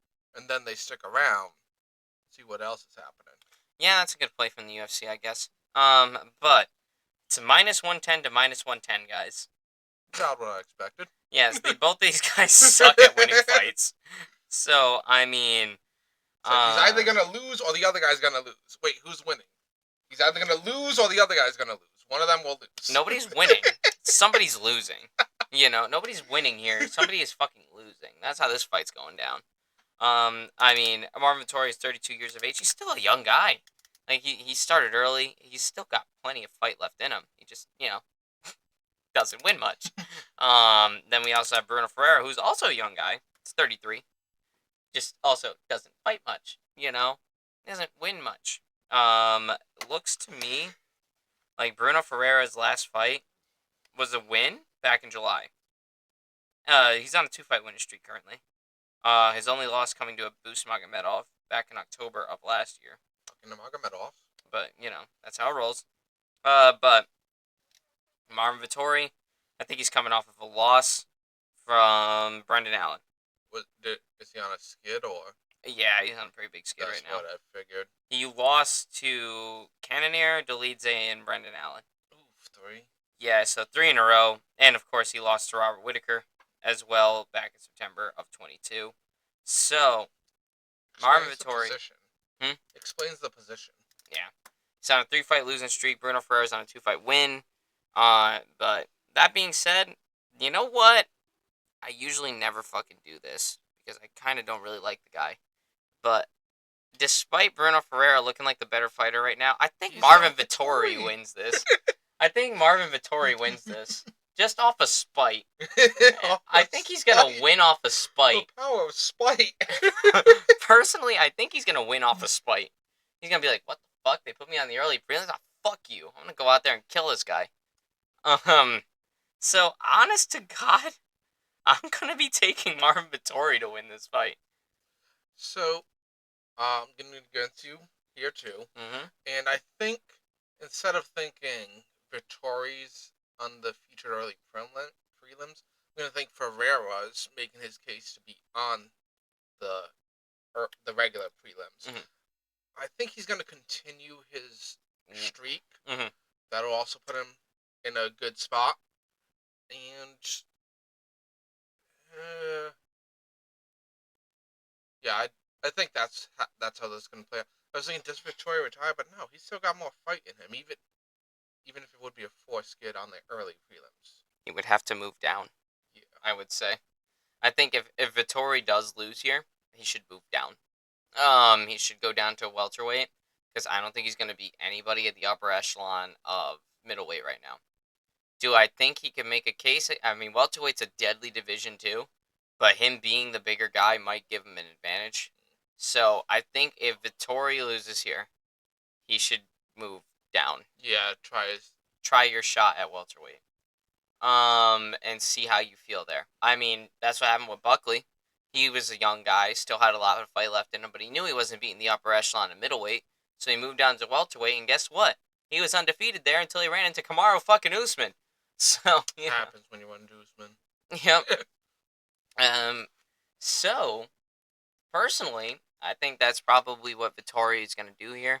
Unless he just doesn't have love for the game anymore, then he might just fucking retire. Yeah, it could just be a paycheck. We don't know, but, I mean... Or he could just show up to, get paid and leave. But, I actually am going to take fucking Marvin Vittori for this shit.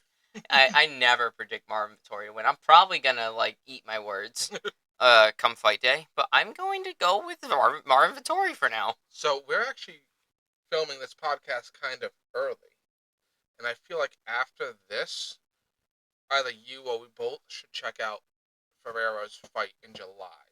Mm, 'Cause I feel like I saw something there that made me say I'm not going to go against Ferreira. mm. I gotcha. Going back up the card here. Let's talk about Macy Barber and her fight with Karine Silva here. Macy Barber's coming back after a little bit of medical leave of absence. Took a seizure right before her fight against Erin Blanchfield, and now she's back, ready to prove some shit. God damn, can you imagine if it was in the middle of the fight? Oh, that would be awful. That would be worse, to be honest. I'd rather not see somebody just fall into seizing on television. You know, I've been there before. It's not a pretty picture. So anyway, Karine Silva here is she's the plus 155 underdog to Macy's minus 185 favorite. I feel like that's fair.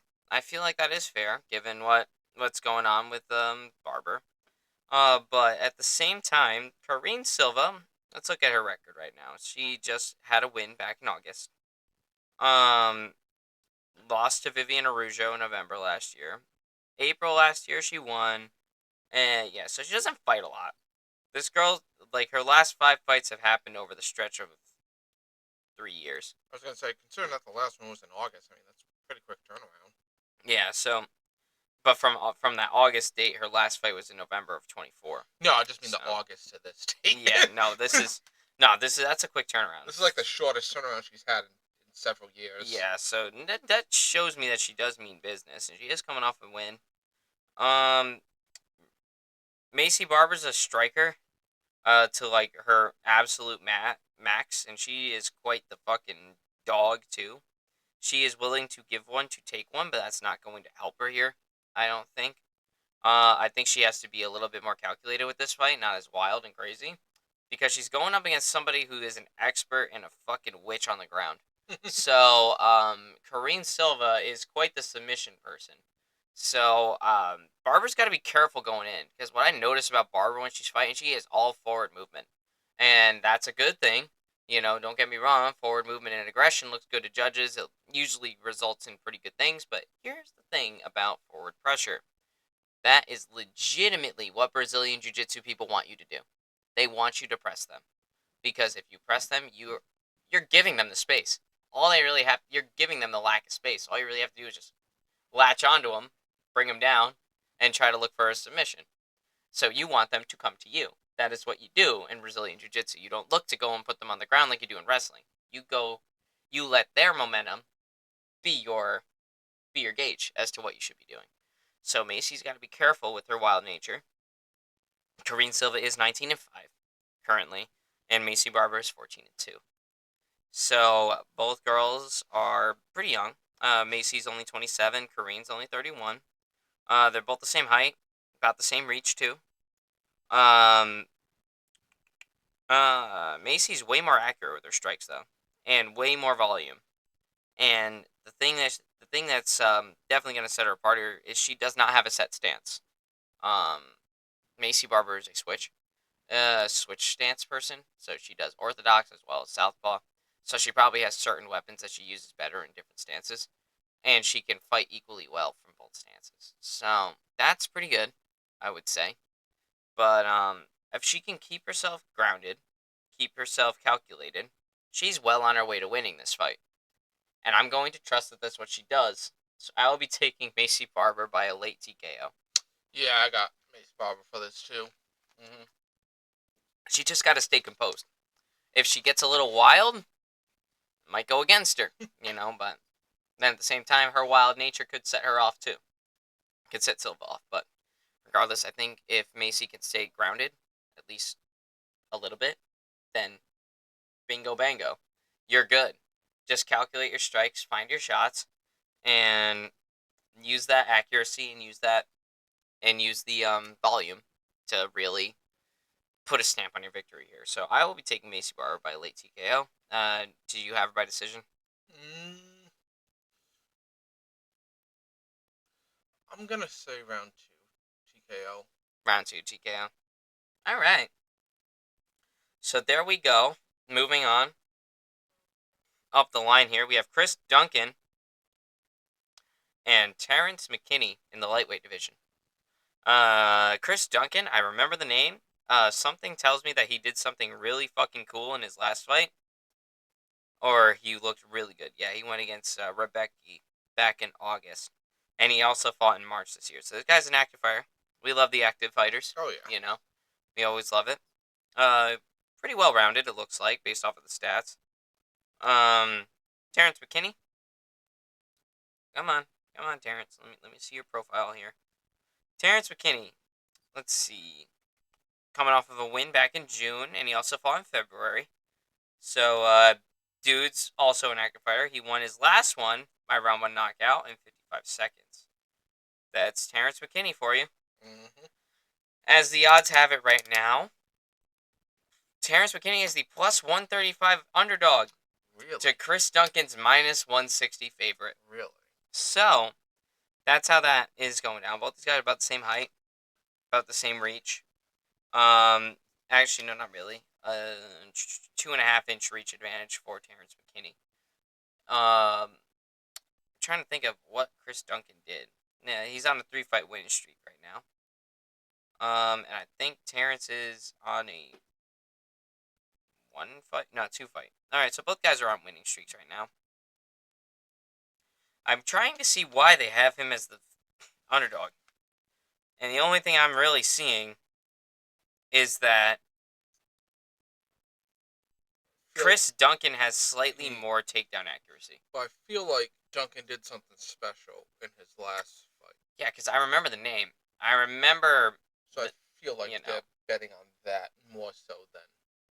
Because I remember him doing something really good. I remember him doing something crazy. I just don't remember what that crazy thing was. But Terrence McKinney and Chris Duncan here. I mean, that's pretty much all I can really tell you guys. Both these guys are pretty even on paper, hence the 135, 160 spread. So both these guys are pretty similar. So I'm actually going to be taking the underdog in Terrence McKinney to win this fight. I'm going to be taking the underdog. I think he's going to win by. I think he's going to try to do it quick too. I think he might do a round 2 knockout, maybe round 1. I'm right there with you.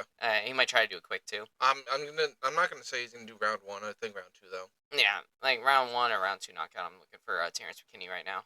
But because Terrence McKinney just has that ability to. He's got that kind of build where you can just crank people. He's got a weird like lean muscle mass and like insane power and like not power but insane speed and like accuracy. Like the dude is like the dude's crazy. So I would definitely think that Terrence McKinney gets this one done probably pretty early. So that's what I'm going to be doing here, but hey, fuck it. Maybe Chris Duncan shows me something. That's why we watch the prelims. Anyway, moving on to our featured prelim of the evening, we have Grant Dawson and Manuel Torres as the as the odds have it right now. We have Grant Dawson as the minus 220 favorite to Manuel Torres is plus 180. That actually does make a lot of sense to me. Because if there's one thing I know about Grant Dawson, it's he is consistently consistent. So, like, he knows he's not going to really go much beyond where he is. Like, this dude's going to stay as a perennial contender. I mentioned that earlier. But he is very much consistent, and there's a reason there. He fights actively. Well, maybe not this year so much. He hasn't fought since January. But last year he fought twice in a couple months of 4 months of each other. So this guy, that tells me that this dude likes to kind of fight 2 times a year usually. But that's still a rather active place to be. And yeah, Grant Dawson, he's just this perennial contender. He's 23-2. His base is Brazilian Jiu-Jitsu. Manuel Torres is more of a mixed martial artist than anything else. But as far as this, and Grant Dawson's also from American Top Team, so that's worth mentioning. But I do think that Grant Dawson does get it done. I think that consistency is just going to be his weapon in this matchup because he fights effectively. Like, the dude does fight effectively when he does fight. So Do I think it's going to be a very fun fight? No, not really. I think this is actually going to be a rather slow fight. I'm going to be like, okay, come on, get on with it. I'm wondering why this got the prelim spot and not McKinney. Yeah, I don't know. But I'm with you with Dawson on this. Yeah, I just think it's better for Dawson here. And, I mean, maybe Torres shows me something, but based off of what I'm seeing here, Torres here, he, when did he last fight? He last fought in March against Drew Dober, and he won.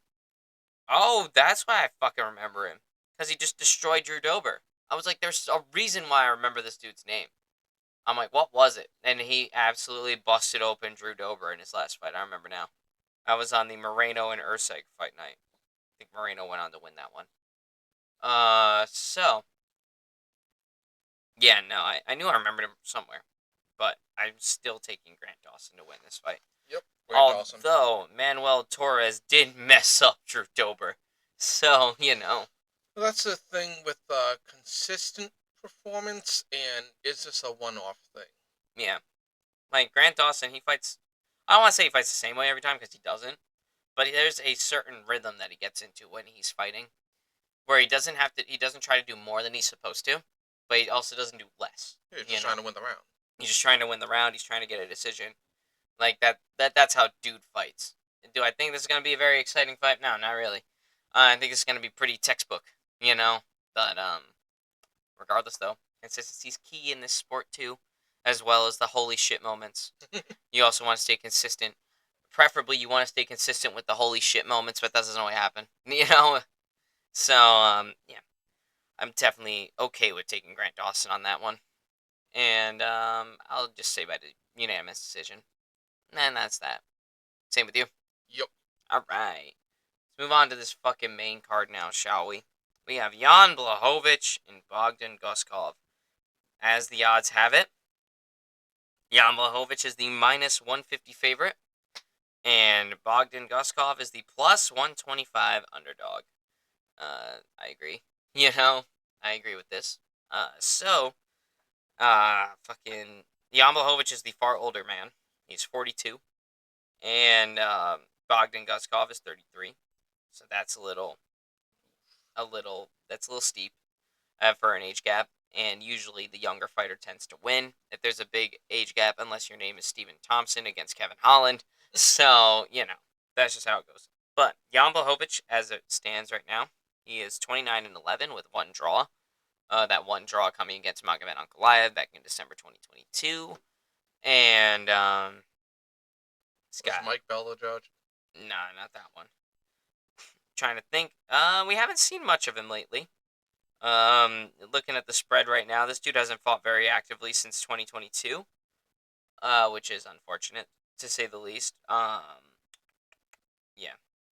So, let's check this out, So, Carlos Ulberg was his last fight. He lost by unanimous decision. That was on the Edwards and Brady card. Prior to that, he lost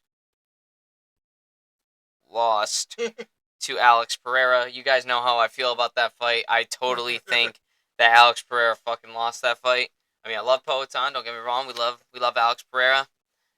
Very popular guy right now. Have we mentioned we just saw his sister fight? Did we ever mention that? Yeah, we did last episode. But yeah, we watched his sister fight in the LFA. It was pretty cool. There. And he was there. So yeah, his last fight came against Carlos Ulberg, and then his fight before that was against Alex Pereira in 23. Yeah, we didn't see Jan Blachowicz for a little while. If I remember correctly, it's because he fucking hurt himself. I think he injured himself in training. I think it was an Achilles thing, if I'm remembering correctly. But that's a tough injury. First of all, so that explains why he was out for almost 2 years. But he comes back against Ulberg, and Ulberg was just on a tear at this point in time. So it's still, I think he still is on a tear. I think he ended up winning his last fight, didn't he? I think he did. I believe so. Yeah, I think he did win his last fight. So Jan Blachowicz is back. Always fun to see Jan Blachowicz around. And yeah, let's see what he can do here. I mean, he's a former champion. This guy also gave Israel Adesanya his first ever UFC loss. So I mean, Jan Blachowicz is legit. He's legit a good fighter, but it's also a little bit old. He's a little bit older now. He's going up against a younger man. And Guskov here. Hold on, let me pull up his profile real quick. All right. He is on a 1, 2, 3, 4 fight winning streak, all within the past year. So, the guy's fighting pretty actively. And all of his wins have come by way of finish. Yep. Okay.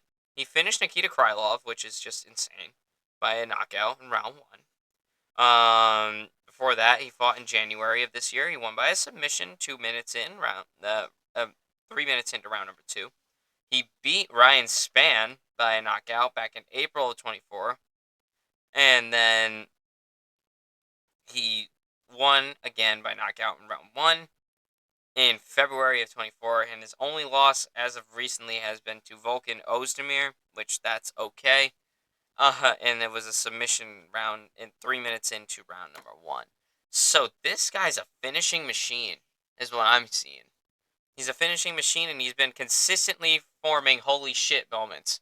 So you're in a good spot if you're Guskov here, Bogdan Guskov. But do those moments carry over against Jan Blachowicz? What you thinking, Ant?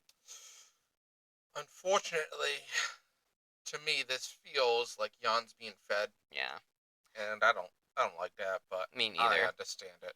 I understand. You got to build up the next talent Let wave the somehow. 33-year-old get going. Yeah, let the 33-year-old get to going and had the 42-year-old take another L.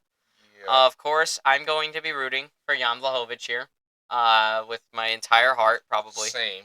But my practical brain, my prefrontal cortex is telling me that Bogdan Guskov is probably going to submit him. And I would probably say rather early as well. So, probably round 1. Not to count out Jan. We're gonna be cheering for Jan. We are cheering for Jan Blachowicz to win this fight because I do want to see that Poatan rematch. And if he beats this guy here, he has a case to get that Poatan rematch and be like, yeah, motherfuckers, let's see if that was actually a win, you know? But do I think that, I don't want to count them chickens before they hatch. So as it looks in front of us right now, it looks like Bogdan Guskov is going to get past the old guard of Jan Blachowicz, and that's going to be that. Ulberg's probably going to have to go and face Pereira. I think Ulberg is probably the number 1 contender now. I don't think Ankalaev's getting another rematch. Fuck no. They're not doing a trilogy like that. At least not now. They could down the road. Maybe you do a rematch with, if Blachowicz loses this, maybe do a rematch between Blachowicz and Ankalaev again. Just for the number 1 contendership. Yeah. And we'll go from there. But I think Ulberg is the rightful number 1 contender right now, and this is not a number 1 contendership fight. But if Jan Blachowicz is able to beat this guy and do it rather well, he can make a case to get up after Ulberg's done, you know. That's the thing. I would love to see Jan win this, as we said we're all going to be rooting for him, and have his shot at the Pereira fight.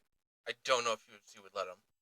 Yeah, because you never know what could happen. I mean, Pereira just got that belt back. And they're going to give him Ulberg next, which that's a dangerous fight, but a winnable one for Pereira, I would say. But it's also a dangerous fight and a winnable one for Carlos Ulberg. So, I think both of those guys, once they finally collide, because I think that's the inevitability of this division right now. I just got the thought of, not Islam, Ilya as a slim, fast Pereira. I mean, you're not wrong. I'm not going to stand here and tell you you're wrong, because, I mean, you're not wrong. Do I think you had to say it that way? No, not really. But you're not wrong. He really is. Holy shit. Dude, how did you just come to that realization? Like, how does that just happen? Did it just, like, snap and that was that? I was like, thinking about Pereira if he did get that fight. He's got the knockout power, and then it's like, wait, knockout power? Ilya Taporia's got knockout power. Wait a minute. I'm like, wait, didn't they both go up after winning the previous one? And I don't know what just happened. I'm beating a generational great in that previous division, too. Fucking Ilya with Volk and Holloway, and then going up to lightweight. fucking Pereira with Izzy. So I mean, fuck, fuck me running, dude. Jesus Christ, yeah, he is a slim, fast Pereira. Fuck. I'm never gonna think of Ilya the same way again now. Anyway, Bogdan Guskov, I'm taking you by submission, and you're gonna get Jan Blachowicz out of there. So let's move on to our next bantamweight bout here. Henry Cejudo and Peyton Talbot. Henry Cejudo has not taken a shit in years, guys. You can see in his eyes, he's just itching. You can see the constipation all over his face, you know. Even in his profile photo here, he looks like he's trying to pinch one out. It's not happening. Like look at man's fucking profile picture on ESPN right now. He is stuck. His bro's GI tract is stuck. That is so bad. Anyway, Peyton Talbot's back after a pretty good tune-up fight his last time around. He looked like Peyton Talbot after, getting destroyed by somebody. I forgot who beat him right now. But we'll look into that right now, probably. Henry Cejudo, as it stands right now, is the plus 235 underdog. Understandable. To the minus 290 favorite and Peyton Talbot. I think these odds are fair. That's very fair. Yep. I think these odds are fair. Nothing on Cejudo, but I think these odds are fair. And it makes sense given the scenario we're in. Peyton Talbot's the far taller man at 5'10" to Cejudo's 5'4". He's a far younger man at 27 to Henry Cejudo's 38. He's got a 6.5-inch reach advantage between the 64-inch reach of Henry Cejudo and the 70.5-inch reach for Peyton Talbot. These guys are in the same weight class, by the way. Everything going for Talbot. Yeah. We have the orthodox stance versus a switch stance to Peyton Talbot. You have 3.82 significant strikes landed per minute for Henry Cejudo to Peyton Talbot's 6.5. 6.05 rather. You have the 54.81 significant strike accuracy for Henry Cejudo to Peyton Talbot's 59.27. Takedown average. This is where Cejudo shines, guys. Takedown average of 1.84, so about 2 takedowns a fight. To Peyton Talbot's 0.24. Bro's not a grappler. Takedown accuracy. Pretty bad for Cejudo, given the fact that he's a wrestler. He's a 31.25 accuracy, but think of it like a Merab, but light version of Merab. He keeps on shooting. It doesn't necessarily mean he gets it every time, but he keeps on trying. Just like when he's taking his shit, like, doesn't matter how many Miralax the fucking capsules he takes, or fucking powder that he takes, don't matter. It don't come down. To Peyton Talbot's 25% takedown accuracy. I don't even know how you get a takedown accuracy of a .24. But whatever. It's just, did he go for like a quarter of a takedown at some point? Like, what the fuck? I don't know how to make 4, baby. But anyway, then both guys not very much of a submission threat. Henry Cejudo at 0.15 submissions per average, with Peyton Talbot 0.24 submissions per average. So both guys not a lot of submission threat here for either guy. Peyton Talbot, he's got 10 wins, 1 loss, 7 of which come by knockout, 1 of which comes by submission. Peyton Talbot is a mixed martial artist, or at least that's how ESPN coins him, but he is a kickboxer at his core, I would say. Next up, though, he just took a tune-up fight again on the Topuria and Oliveira card against Lima here, Felipe Lima, and he won by unanimous decision in a very clear unanimous decision, because if I'm remembering that fight correctly, he fucking destroyed the dude. Yeah, I'm surprised that went to decision. Yeah, his only loss came in January of this year against Raoni Barcelos, who he himself was on a bit of a win streak too. That was a bit of a fluke win, I guess, but at the same time, doesn't really matter. Peyton Talbot was still very new at the time. Then on top of that, obviously, we have his other victories against that he's gotten over the past year or so. His first win in the UFC coming on the Allen versus Craig Fight Night card in November of 23. He's been fighting pretty actively ever since. Fighting in March of 24, then June of 24, January of 25, and June of 25. Now he is fighting for the 3rd time this year. So we do like Peyton Talbot for his activity. He's a very flashy knockout guy. That is for sure. This guy knows how to sweat your lights off. He wants that 50K. He does want that 50K. He's the younger guy. Literally, the only thing that Peyton Talbot needs to do is defend takedowns. If he can defend a takedown, which he wasn't able to do against that other Brazilian, if he's been training on it, he should be able to stuff some takedowns and be able to beat Henry Cejudo. So therefore, I'd be taking Peyton Talbot to win. I got Talbot easy. Probably by round one knockout. But maybe Henry Cejudo actually does Henry Cejudo things. We don't know.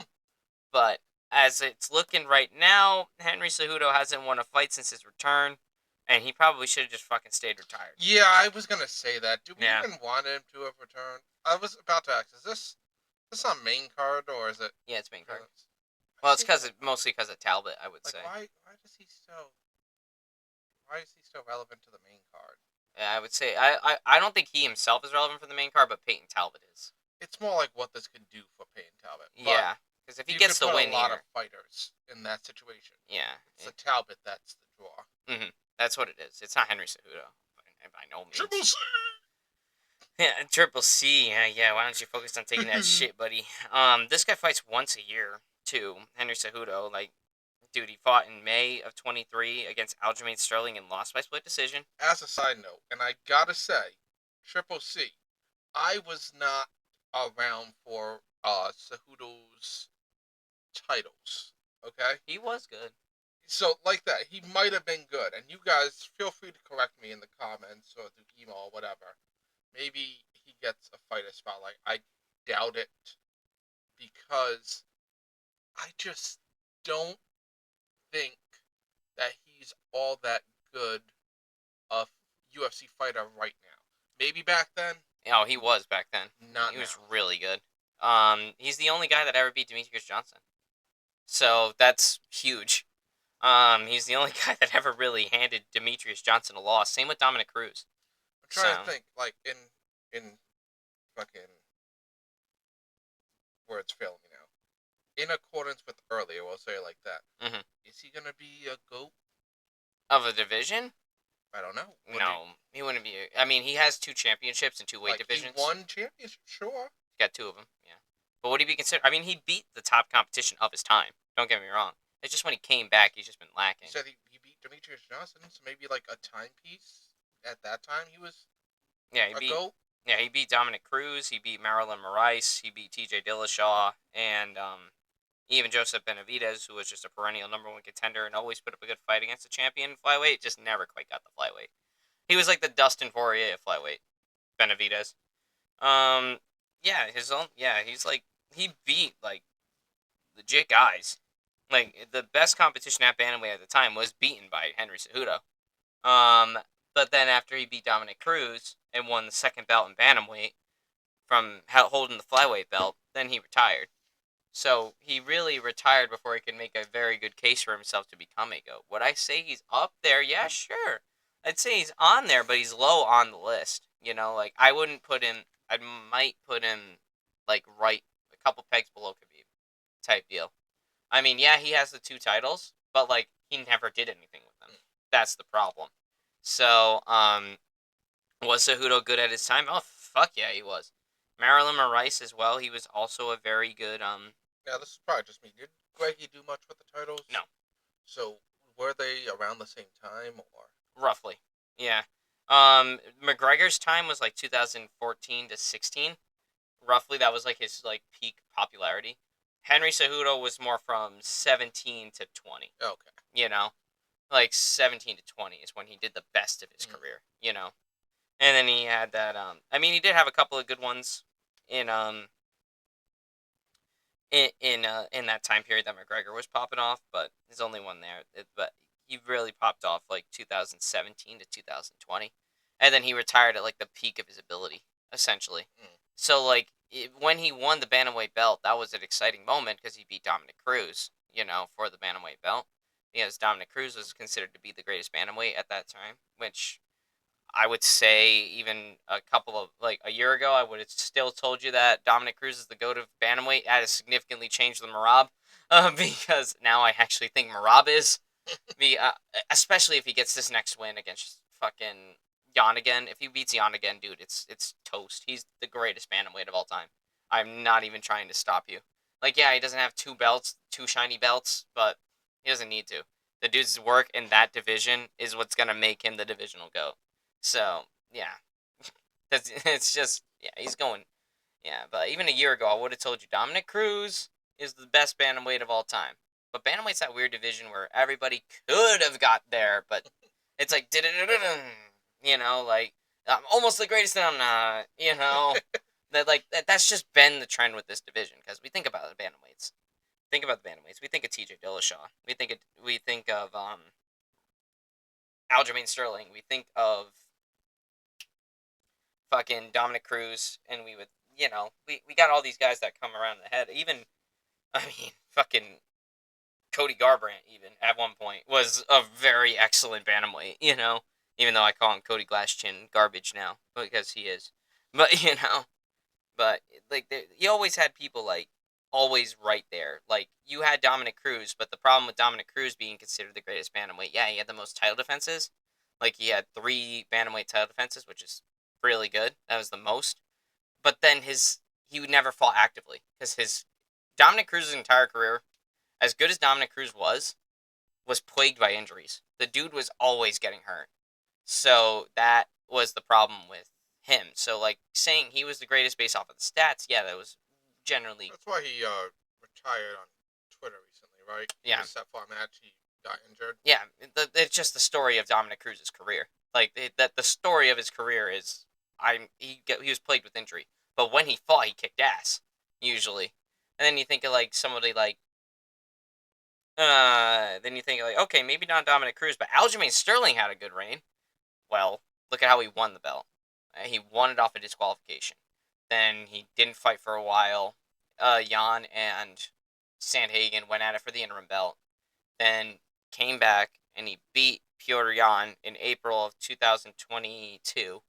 And but it was a controversial decision. A lot of people could argue that Piotr Jan won that fight, which I could argue that he could have. I do think Aljamain just etched it out, but I haven't watched that fight back in quite some time. And then we think about that, like, okay, yeah, his first title defense was against Piotr Jan.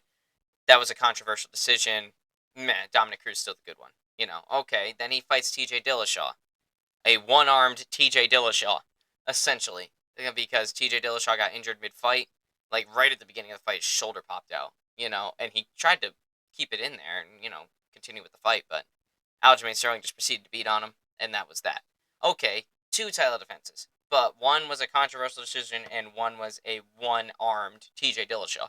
You know, all right, fine. Goes into his 3rd title defense. Henry Cejudo's back.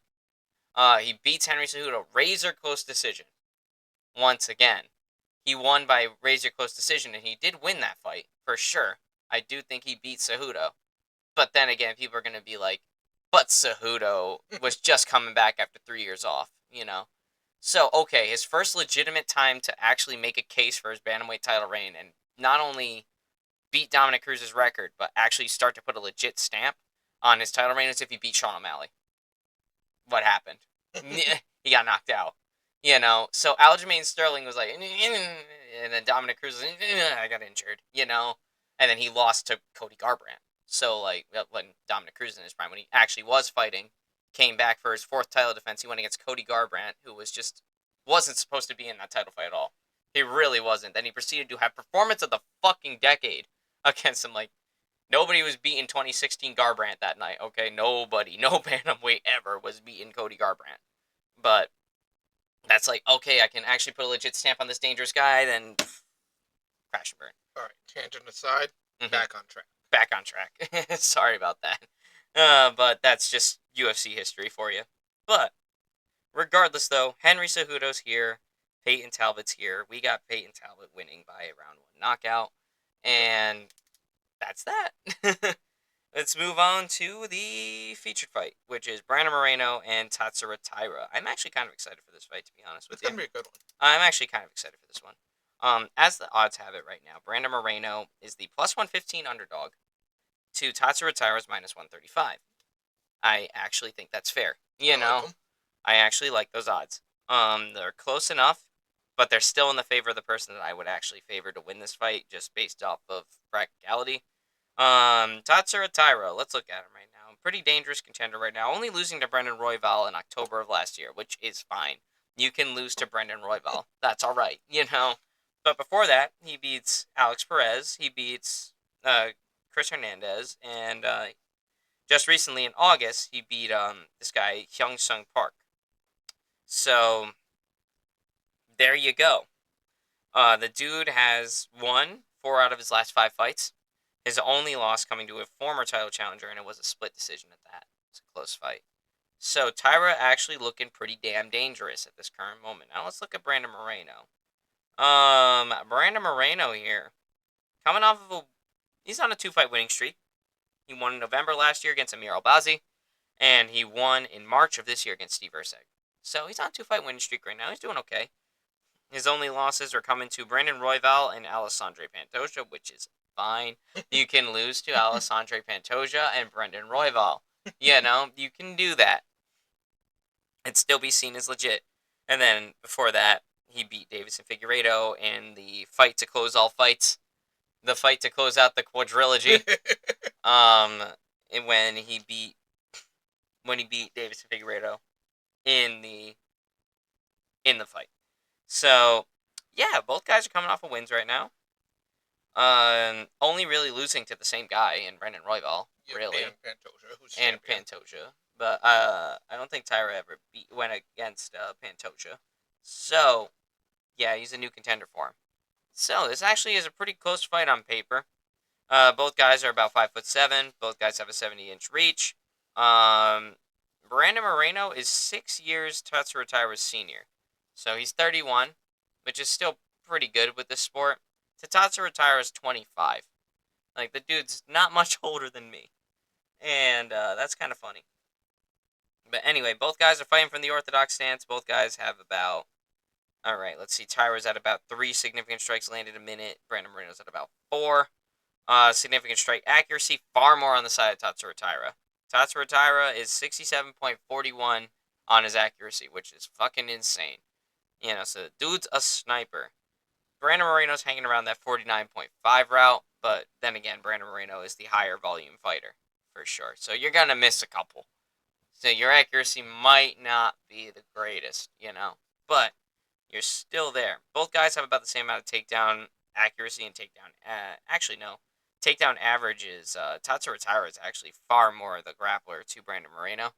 About 3.21 takedowns per fight. Or at least attempted.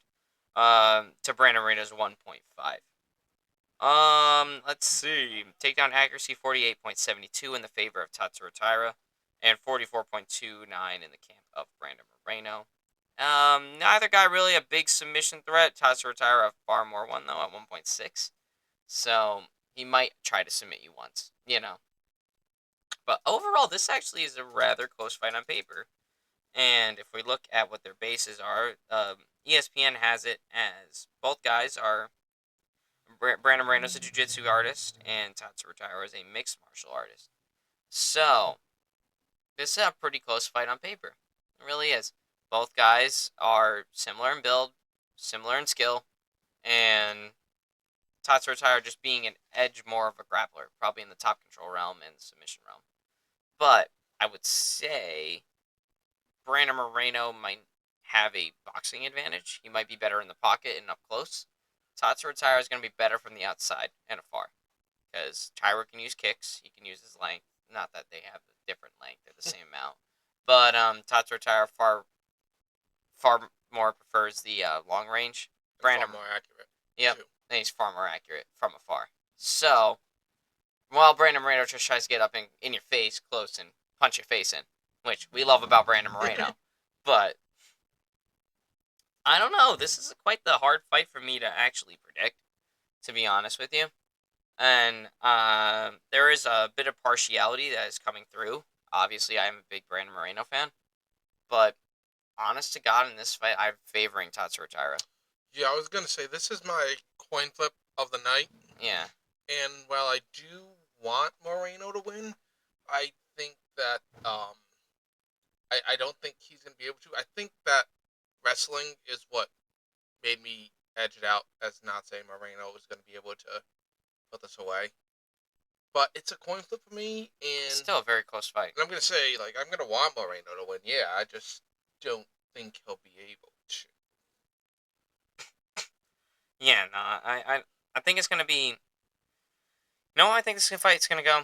If I'm just basing it off of my perspective, Brandon Moreno's gonna be a half or a quarter step behind Tatsuro Taira. Like Taira's just gonna be able to edge him out before Brandon Moreno can do something. Like Brandon Moreno could have the right calculation for the right moment, but Taira's just a little bit faster, or Taira has something else. I think he's gonna be like maybe a split second behind him, like the whole fight, and that's just how it's gonna be. So I am going to take Tyra to win this one. I don't think it's going to be by finish, though. I would say it's going to be a pretty decisive decision, though. He's going to win 2 rounds to 1. I would say. I think Brandon Moreno's going to win round 1, probably.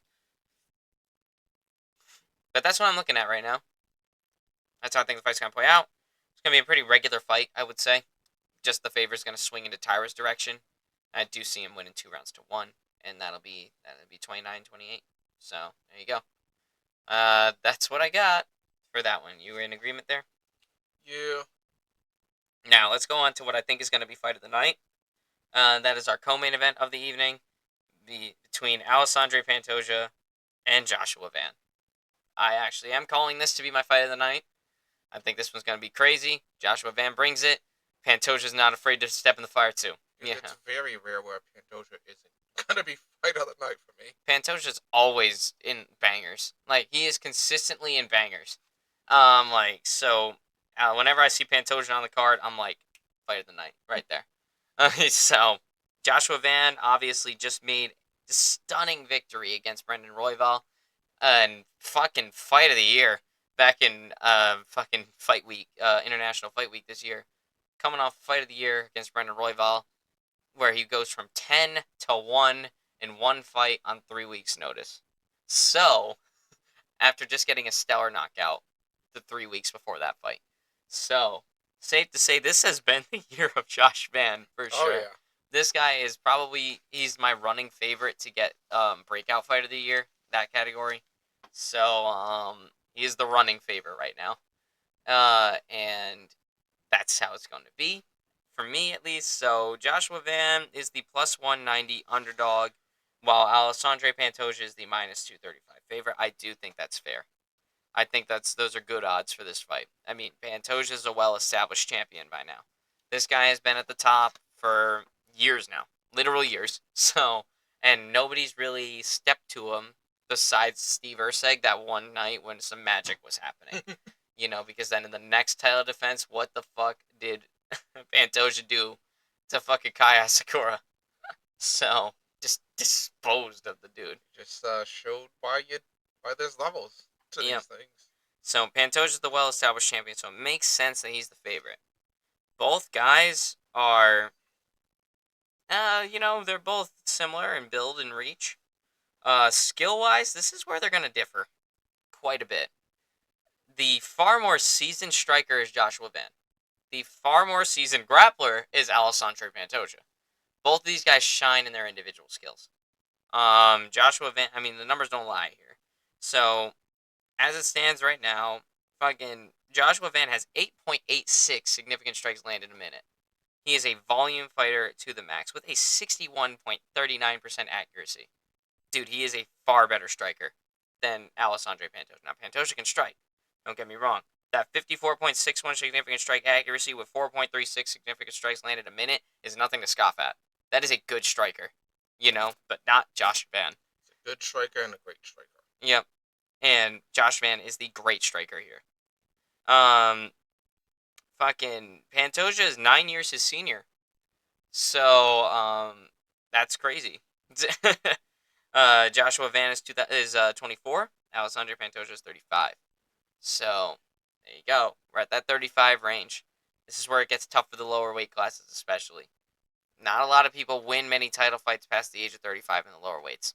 That's just the stats. That's the facts, Look at Volk. I mean, yeah, he won against Diego Lopez earlier this year, but he still lost. He lost before winning it back. It took Ilya moving up and vacating the title for him to get that belt back. You know, he got beat at the age of 35 against Ilya. But enough about that. That's just something that's worth mentioning. These lower weight classes, 35 is just that weird age where you start losing. It's just, which kind of makes sense. I mean, physiologically, looking at it, that's when you start to slow down a little bit. That's when you start to, you're not quite at the peak of your abilities anymore. I bid you to watch the old age and treachery video on the Fat Electrician. True, but I'm just saying Yeah. from the sports perspective. I'm not trying to say that everybody over the age of 35 starts slowing down. No. Obviously, it's always a case by case basis, but I'm going off an average and just how this sport works.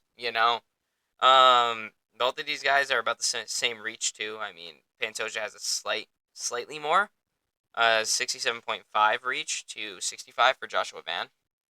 So this fight is going to be absolutely bonkers. I honest to God think this fight's going to be bonkers. Like, this is going to be this is going to be an insane fight. I am genuinely thinking that's going to be insane. I think it's going to be a big time fight between two guys that are very well knowledge in their own skill and are good in defending in the other one. Because I mean, yeah, sure, Josh Van's the far more seasoned striker, but guess who's also rather defensively sound? It's Pantoja when it comes to that. Joshua Van, I haven't really seen him on the ground yet. I haven't seen what he can do down there yet. So, because he hasn't really fought anybody that's tried to take him down. Brendan Royval, I mean, that's a striker versus a striker match. Brendan Royval's not much of a takedown threat nor a submission threat at all. You know? That fight played out exactly how we thought it was going to play out. And it was a crazy fight. I think this one's just going to be just as crazy. Could this be the end of the line for Alessandro Pantoja? I think there's a potential. I don't know if it's going to be, but there is a potential that this could be the end of the line for Pantoja. When it's something like this with such a prestigious career, I fall back to it's the fighter's choice to decide when they're through. Yeah. Like, win or lose, Pantoja isn't losing stock with me. Oh, hell no. Win or lose, he's going to look fine. So, if he wants to keep fighting, I'm still with him. Yeah. If he thinks that that's a good end to his story, I just hope he don't come back in 3 years. Yeah, we're just going to hope you don't pull a Cejudo. But, nah, it's like, this is quite the fight. It's a unique one because Joshua Van has had some magic in his pocket lately as of late. I mean, it's been the year of Joshua Van. Mm-hmm. This dude has had a year. And it's ending with a title fight. Dude was unranked. And he was an unranked contender at the beginning of this year. Now he's fighting for the championship in the last pay-per-view. That's a generational fucking run, And it just took one injury. It took one fight. And that's all it is. Now here we are. And plus, Pantoja's already a well-established champion. He's beating everybody. Like, this dude, there's nobody left for him. So, safe to say, when Royval got beat by Josh Van, something in Pantoja got excited. He was like, ooh, somebody new that I haven't already kicked their ass. A new ass to kick. It reminds me of the Super Smash Bros. Thing. A new challenger approaches. That's exactly how I think Pantoja felt. Like, ooh, I've been running circles through this fucking division. I've been on my rematch tour as of late. Now, here's this new guy who just beat somebody that I already whooped. So let me see what this dude's about. I am signing on that dotted line. While Josh Van is like, I'm on a fucking run right now. Dude was an unranked contender, got a really good knockout on a fight night. I feel like Van's run this year is what most people think a run at any sport is. It's like, oh yeah, no, I'll be top in the year. I'll be right there. Yeah, dude, he has been on a generational fucking, run right now. The dude's on a run, and a good one at that. And, dude, like I said, unranked contender at the beginning of this year, nobody even really knew him. Then he gets a stellar knockout on a fight night that gains attention. And then, so happens that Tatsu Taira has to pull out against Brendan Royval, who's a flyweight that's coming off an emphatic win and is in a position where they're healthy and can fight again. Joshua Van. Josh Van steps in 3 weeks, goes and has fight of the fucking year with Brendan Royval, knocks him down in the last round, nearly knocks him out. Horn sounds, Josh Van wins. Now he's fighting for the fucking title. Dude, that's insane. That's nuts. Nobody was talking about this guy this time last year. Nobody was talking about this motherfucker. Nobody. I mean, I knew who he was because I'm fucking crazy when it comes to this sport. But, I know fighters. I just know them. But that was crazy. I've never seen a run like that before besides, like, Pereira in 2022. But, um, what's going on here? Technical difficulty. Dirt. Okay, yeah, we're good. Still registering? Yeah, we good. Yeah, so, regardless, though, this fight is an interesting one because it's a bit unknown. You have your well-established champion, but you have this surging contender. Quite literally surging contender. So, does the momentum stop here and the champion is still established? Or does the momentum continue and this is the end of the line for Pantoja? It's a tough fight to predict, but I do have a prediction. It's not as hard to choose as it is with Moreno and Tyra. Moreno and Tyra, I legitimately am coin flipped on. Like, I don't know. Just depends on who sticks to their game plan. I'm going to favor Tyra for now, but, that could easily change. I do have a prediction for this fight, though. And I do think Pantoja retains. I think he stays the champ, but his next fight, I'm not sure who will fight him again. I think if he fights Tyra and Tyra looks good, then maybe Tyra takes the title. But Why don't we bring someone from New Japan over? how about no? So I am gonna take Pantoja to retain here, and I'm gonna say this is fight of the night, but this could also fucking be fight of the year. It really could. Like I'm seeing banger potential all over this fight. We won't know until it happens. Obviously. I am right there with you with Pantoja. Mm-hmm. And I'm not as torn about this because for me this is another one where okay, you did something. No one's taking that away from you. But let's see if that might have been a fluke. Let's see if that win on that short notice is actually who you are. Mm-hmm. And for me, Pantoja, while he might be older, and he might be in his olden age, he's got the experience Mm-hmm. to back up his claim as the champion. So I think that he's got this. Yeah. Nah, I got this. I don't think it's. I think if it's gonna be a finish, it's gonna be later. I don't think anybody's getting finished in like round 2 or round 1. But this fight, no, I think this is gonna go for a while, unless Josh Van comes out the gate and just fucking sparks Pantoja, which that could happen. I don't think this ends before round 3. Yeah, nah, definitely not. I think it's gonna go past round 3, and if there is gonna be a finish, it's gonna come around 5. It's gonna come later for either side, I would say.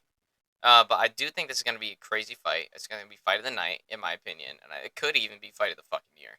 Because Pantoja won. I mean, if you remember 2 years ago, he won my fight of the year with Brandon Moreno when he won the belt. I forget what my fight of the year was in 2024. I think it was, who did I go with? I'll have to go back and watch the video. But, I do got Pantoja for this. And I'm pretty okay with saying Pantoja. But could Josh Van just up and spark him and surprise me? Fuck yeah, he can. Anybody can do that. It's a fight, And now we've made it. We are 2 hours and a half in. 2.5 hours in. To the main event. of the evening. Our reigning, defending, undisputed bantamweight champion of the world, Merab Dvalishvili, is defending his belt for the fucking 4th time or 3rd time this year against fucking Piotr Jan. Actually, I think this is the 4th. I'm trying to think. It's Umar. Then he beat O'Malley. After O'Malley, he beat Sandhagen. Yeah, this is 4. Holy shit. He already tied Dominic Cruz's record all against legitimate competition. So, here we go with this one, guys. As the odds have it right now, Merab Dvalishvili is the minus 475 favorite to Piotr Jan's plus 340 underdog. Oof. And you know the worst part that I'm going to say? It's fair. Really? You think that high? I think it's fair. I would say close to 400. Yeah. I would go negative 350 to 380. Yeah, I think it's fair. Marab is just a fucking demon. I A mean, machine, even? a machine even. Dude, this guy, man. Marab is just such a fucking crazy.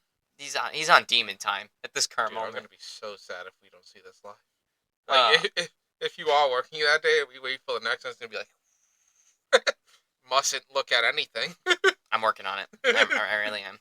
But Marab is he's on some demon time at this current moment. And if he gets this done and he gets 4 title defenses in one fucking year, I'm sorry, Dominic Cruz. I'm sorry, Aljamain Sterling. You guys are not the bantamweight goat. This dude is taking that title from you. He is taking it from you. If there was any debate, there's going to no longer be a debate if Marab beats Piotr Jan for a second time here. And I don't know who would like to make that debate. The one who's in your head right now, put them up against those four in 1 year. Dude. And all legit, Umar was the dark horse of this division. Now, he got fucked by Marab. He got fucked on. And then Sean O'Malley went all sorts of crazy into this training camp. Wasn't enough. He got north-south choked in round number 1. or round 2. It was early. Corey Sandhagen just came off a crazy win against Davison Figueiredo. And a rather good display of takedown defense when he lost to Umar Nurmagomedov. Had some momentum, Corey Sandhagen. But once it got to the big time, wasn't enough. Couldn't take him down. Couldn't win. He had a couple moments. He did wobble him once. But moments are not fights. Okay? Moments are moments. And everybody can have a moment in a fight, you know? So, and if Marab beats Piotr Jan here again, because if you watch the first fight between Marab and Piotr Jan back in 2023, I want to say, there was no debate who won that fight. Marab Dvalishvili fucking ragdolled the piss out of him. Like, Piotr Jan didn't even have a chance. And then on top of that, when Marab went against Cejudo too, fucking destroyed him, you know? It was like, God. This is also the guy that retired Jose Aldo, at least the first time, you know? So I don't want it back in. And then Aldo wanted back in because UFC 301 wasn't going to sell. So they called up Jose Aldo to fill in. Aldo, do you like money? Yes. Well, see ya. Alrighty. We're going to give you this new guy who doesn't know what the fuck he's doing. You're just going to go out there and beat on him, alright? You're going to be in front of a Brazilian crowd. Alright, fine. You know? I don't have to leave home? Sure. But nah, so this is just insane. The Marab is on demon time. This guy is undeniable at this point. He is undeniable and he is undisputed. You know, this guy is the best bantamweight on the planet right now. And possibly one of the best fighters on the planet right now. At least in the smaller weight divisions. I mean, yeah, you have Ilya and you have Islam, which is, that's nothing to scoff at. But who's right under them? Marab. You know? And the only reason why, because he's smaller. And that's it.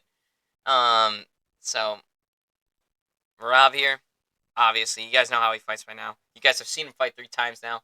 You guys have heard us cover him 3 times now. Do you really need me to say it again? This dude just has a fourth lung. He has 2 sets of lungs and 2 hearts. Like, this guy can just keep on going. He looks as fresh in round 5 as he does in round 1. This dude looks like he's ready for round fucking 20 by the time round 5 is done. This guy keeps shooting for takedowns. He's a constant threat. He doesn't always land them. Always threatens them. And once he gets you down there, dude's a submission expert. Dude knows how to get you into stuff. And also, dude is a ground and pound expert. Dude knows how to beat you up down there. Dog. On top of that, he is a decent striker too. You know, that might be his only weak point, would be his striking. But even then, we saw him stand with Sean O'Malley and he still beat his ass. You know? It's like, dog. There's levels to this shit. And Marab is just at the top of it. And Piotr Jan here, I mean, there's nothing to scoff at either. He hasn't fought, he has fought Piotr Jan before, but this is Piotr Jan on a fucking mission right now.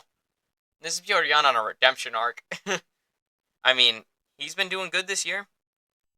He's on a 3-fight winning streak that spans into last year. His only loss the past, couple days, his only loss recently has been to Merab and Sean O'Malley, but lost to Sean O'Malley. But I just thought of something that will cause us a headache if I speak into existence. mm, So obviously we have the goats and the badasses of all time. What about a tier list set by division? goddamn, Anthony, you're just a content machine right now. Is that so? Yeah. Fuck. Oh man. Oh shit. Uh, I would do that. I would do that. It would be so hard to get them all where we want them to be. That would be hard, but I'd do it. But regardless, though, Piotr Jan hasn't lost since 2023, and that was to Merab. So he's beaten Song Yadong, who was looking really good at the time. He has beaten Davis and Figueiredo, former champ, nothing to scoff at. And he just beat Marcus McGee back in July. So, Piotr Jan's doing fine. He's actually doing good, and he is the only guy in the division that can actually fight right now and is available to and is coming off of a win. So, it makes sense that they threw Piotr Jan in there. So, that being said, although the better striker here would probably definitely be Piotr Jan, at least in the boxing realm, you know? But Merab is nothing to scoff at either. I mean, his significant strike accuracy, Merab's is 59.4. Piotr Jan's is 60.5. Like, and then the average 4.3 for Merab, 5.12 for Piotr Jan. There's not much difference in their striking skill here. And the only striking skill that I could clearly see Piotr Jan beating Merab Dvalishvili in, and his only path to victory would be to box his fucking face off. He needs to keep him in boxing range, slip, roll, shift around and hit him in the body, head, and all that. He needs to box his way out of this and defend takedowns. That is the only path to victory that Piotr Jan has, and he's not going to be able to do it. Yep. And he's not going to be able to do it. Yeah, so there you go. I just gave away my prediction. I got Merab Dvalishvili by whatever the fuck he wants.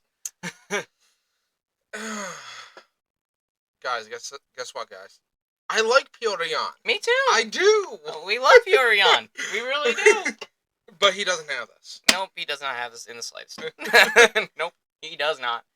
Man, this has been... It is the only fight to make right now, it really is. He's the only bantamweight that's coming off of a win that hasn't fought him recently. I mean, it's been 2 years. It's still kind of recent, I guess. But with how active Rob's been, it hasn't been recent, you know? So it's like, yeah, last met him 2 fucking years ago, and he ragdolled you. Which, obviously, that's not something you should gauge everything based upon, because obviously every fight's different, every fighter evolves and changes, but... Side note, give my boy Peter Jan some more hope. He will know what he's up against. Yeah. He's already fought this skill set. It wasn't as developed as it is now, obviously, but he knows how he lost. I'm sure he's been watching that tape religiously the past 2 years. But even with that, I don't see Merab losing. Nope. I don't see Merab losing at any time in the near future. I mean, the only way I could see him losing right now, once again, is like... Piotr Jan's just got to spark him in round 1, but Merab has proven that he's got a chin. He took a couple clean hits from O'Malley. Most people don't take hits clean from O'Malley and stay awake. Mm-hmm. You know, this dude took clean hits from O'Malley, he took clean hits from Sandhagen, and he still stayed up. Like, not only has he proved that he has got a chin, he's also got the endurance, he's got the durability, he's got the skill set in both areas of mixed martial arts, and I'm like, dog. Who the fuck beats this guy? I don't think anybody beats this guy at this current moment. We need a new bantamweight contender that just comes into the scene, just fucking piss and vinegar, and just proves it, and that's the only way I'm going to be like, okay, maybe Merab is in trouble with this guy. But I think he's going to get through Piotr Jan pretty easily. He might win all 5 rounds, go to a decision. He might finish him. I don't know how he's going to win. I just know he's going to fucking win. And that's that. And still, Merab Dvalishvili is going to get his 4th title defense this year. And then he's going to go on to be the greatest bantamweight of all time. While still active. Like, we are witnessing the greatest bantamweight of all time actively fighting right fucking now. That's cool. You know? In 5 days, too. Yeah, in 5 days. So that's what I got. I mean, do you got any closing remarks here? Yeah. Sweet. All right, guys. So UFC 323 coming at you Saturday night, 10 a.m. Not 10 a.m. God no. 10 p.m. On the East Coast, and prelims start at 6 o'clock. Go ahead and make sure you tune in. Got to see Marvin Vittori fight. Got to go see Edson Barbosa possibly retire. So, but Possibly re-retire, or also. yeah, or Jalen Turner retires. One and two. Or double retirement, I mean. Double retirement. for Fuck it. it. Fuck it. But prelims start at 6:30. Early prelims, that is. Those are on ESPN Plus. Prelims will be on ESPN2, the network, as well as ESPN Plus, Hulu, and Disney. And obviously, you guys know how to get the main card. Go ahead and buy it right now. I think it's up for purchase. And yeah, that's that. Got anything else? Peace. Later, Gators.